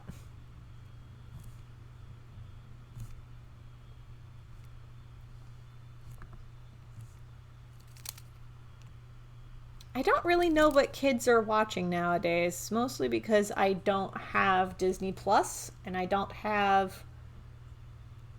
Netflix very much, to be truthful with you. Like, whenever I have downtime, I don't watch Netflix. I read books and I knit. I've actually been catching up on my reading list and my knitting at a really good clip. I have read so far from the start of this year until today, which is August 16th, 2022. I have read 42 books. Granted, some of them are comics and graphic novels, some of them manga, and there were quite a few that I read audiobook versions of. But, point still stands, I've been catching up on a lot of reading. And I'm glad for that.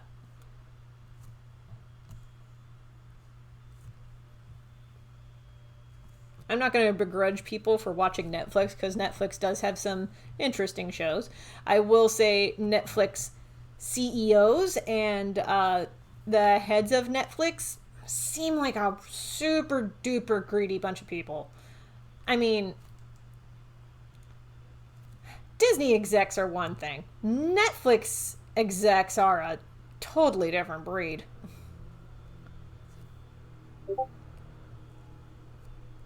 I'm not going to get too much into it right now. These are just hot takes, as it were.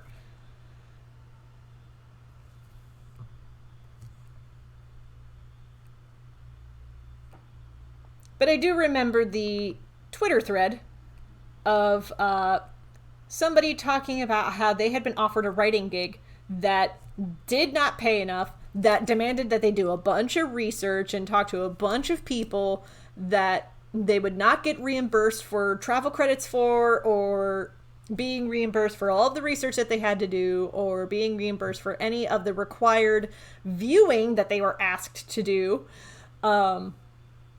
Because this company was like, we need you to watch like so many hours per week of all of these other shows and other content, and use that as the basis for our next show. And then the thread culminated with, anyway, that's why I did not take the gig with Netflix.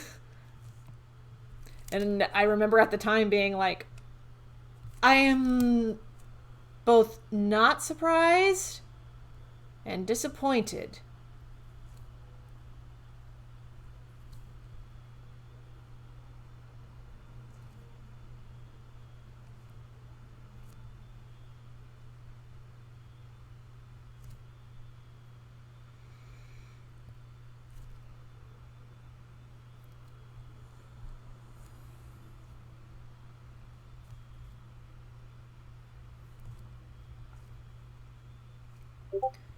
I'm not going to begrudge the good shows that have come out from Netflix. Like,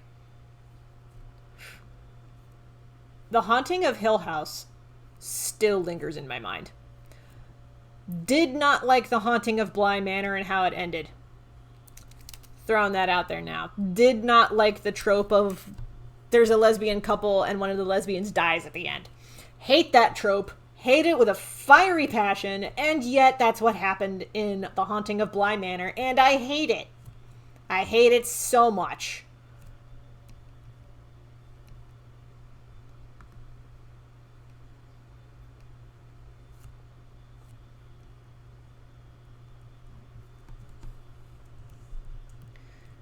Okay, we got the base inks down. Oh, look at him, so pretty.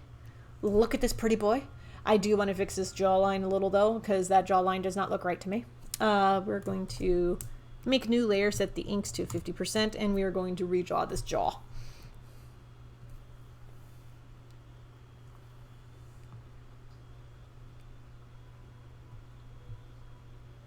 It's a bit better, yes.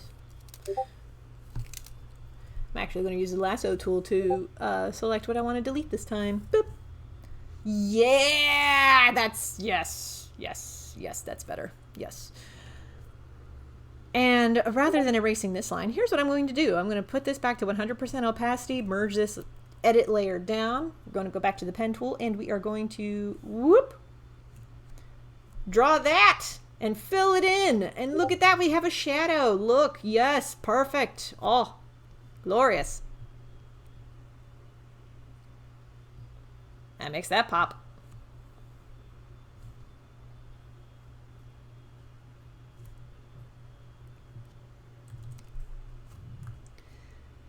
Now we're at the part where we fill in some spot blacks and add some finer details. Though I just realized that I started filling in the blacks without making a separate black layer. Oops. Let's do that real quick.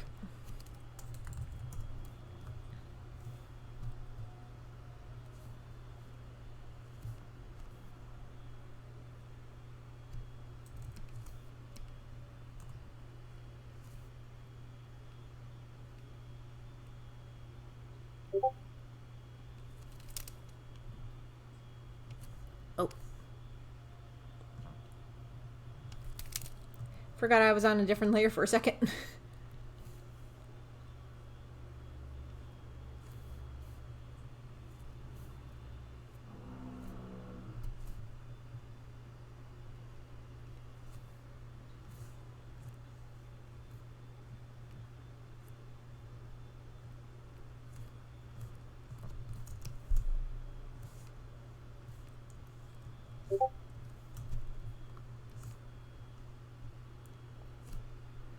Yes, we're adding some glorious highlights to his hair, and it's making him look extra fashionable, I must say.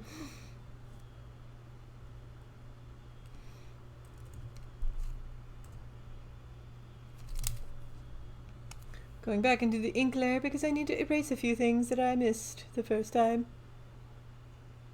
Boom. That might be a little trickier to do with the eraser, so we'll just use the white out, and much better. Back to the blacks layer. Boop.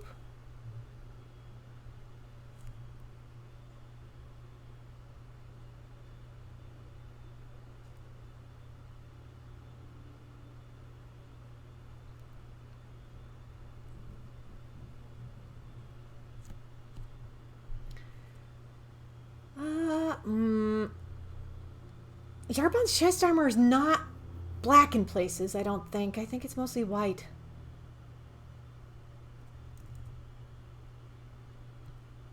I'll add black there, though, to give a little more depth. Same for down here.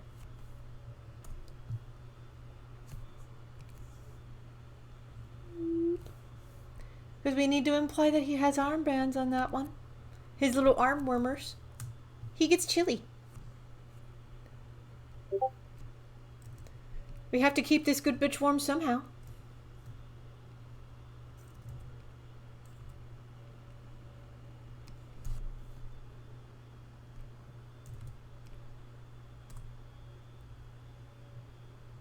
Alrighty. Oh, one thing we can do. Add a little more depth implications around here.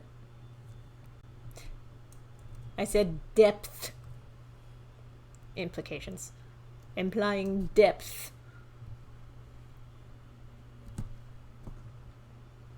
Cool. Let's add a little more over here. And shaboom. Glorious. Look at him. Oh, look at him. He's just so fashionable. Much icon. Very dazzle. Saving our progress. Mm-hmm.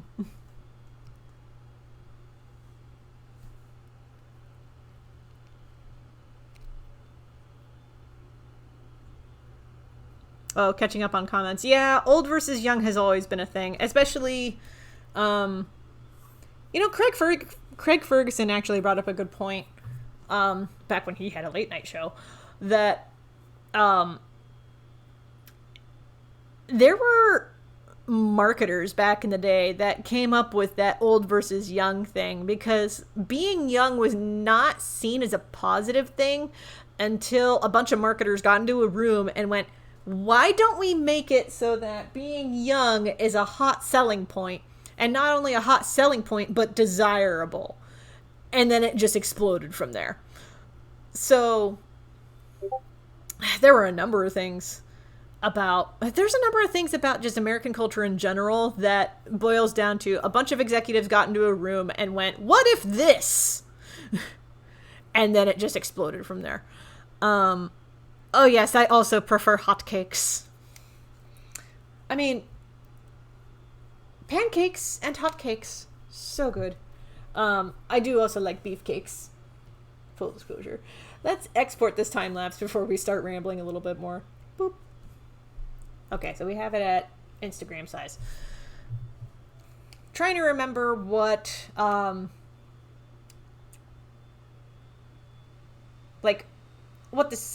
the aspect ratios, that's the word, what the aspect ratios are for the time lapses, because you could change the aspect ratios of the time lapses.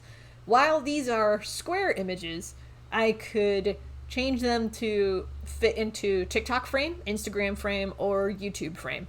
I'm exporting the Instagram frames currently, but I will be exporting YouTube friendly frames for all of the boys soon, because they're all either TikTok or Instagram size currently.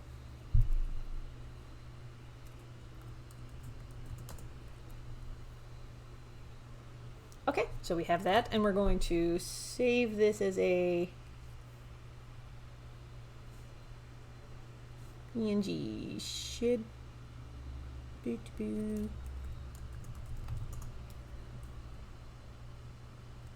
Here in a second, we're gonna shrink it down, fix the pixels, but we're gonna shrink it to 144 DPI rather than 300.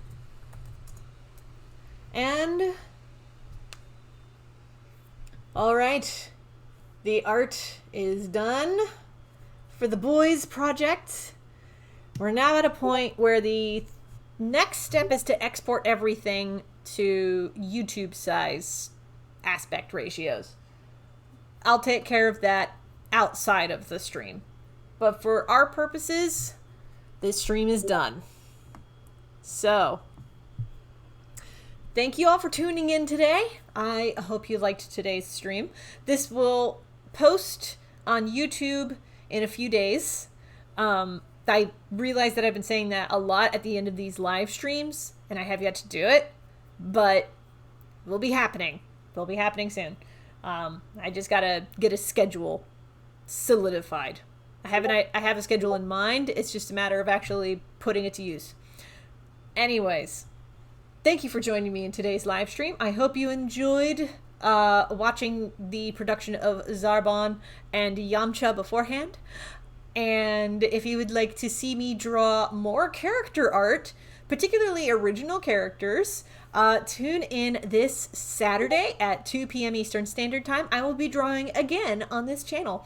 If you have the means to support this live stream series, head on over to ko-fi.com/Kelsey D. Crawford. You can make a one-time donation, or you can subscribe. Subscribers get to see behind-the-scenes works in progress. You also get webcomic updates a day early and a bunch of other bonuses. Head to ko-fi.com/Kelsey D. Crawford for more details. Speaking of webcomics, I have a webcomic, The Legend of Jamie Roberts. It is about a pirate and their two best friends treasure hunting in a land full of dragons. New page drops tomorrow at thelegendofjamieroberts.com. We just started chapter 7, so now would be a good time to catch up on the series. There is an archive page there. Again, head to thelegendofjamieroberts.com. I stream every Tuesday and Saturday at 2 p.m. Eastern Standard Time. If there are any changes or surprise live streams that happen, I announce that on my email newsletter first. And all of that information, including links to all of my social media pages, can be found either at ko-fi.com/KelseyDCrawford, or you can head to kelseydcrawford.com. Thank you all so much for watching. I hope to see you on Saturday at 2 p.m. Eastern Standard Time on this channel. Subscribe or follow to stay tuned for more. That's all I've got. Thank you all so much for watching. You are awesome.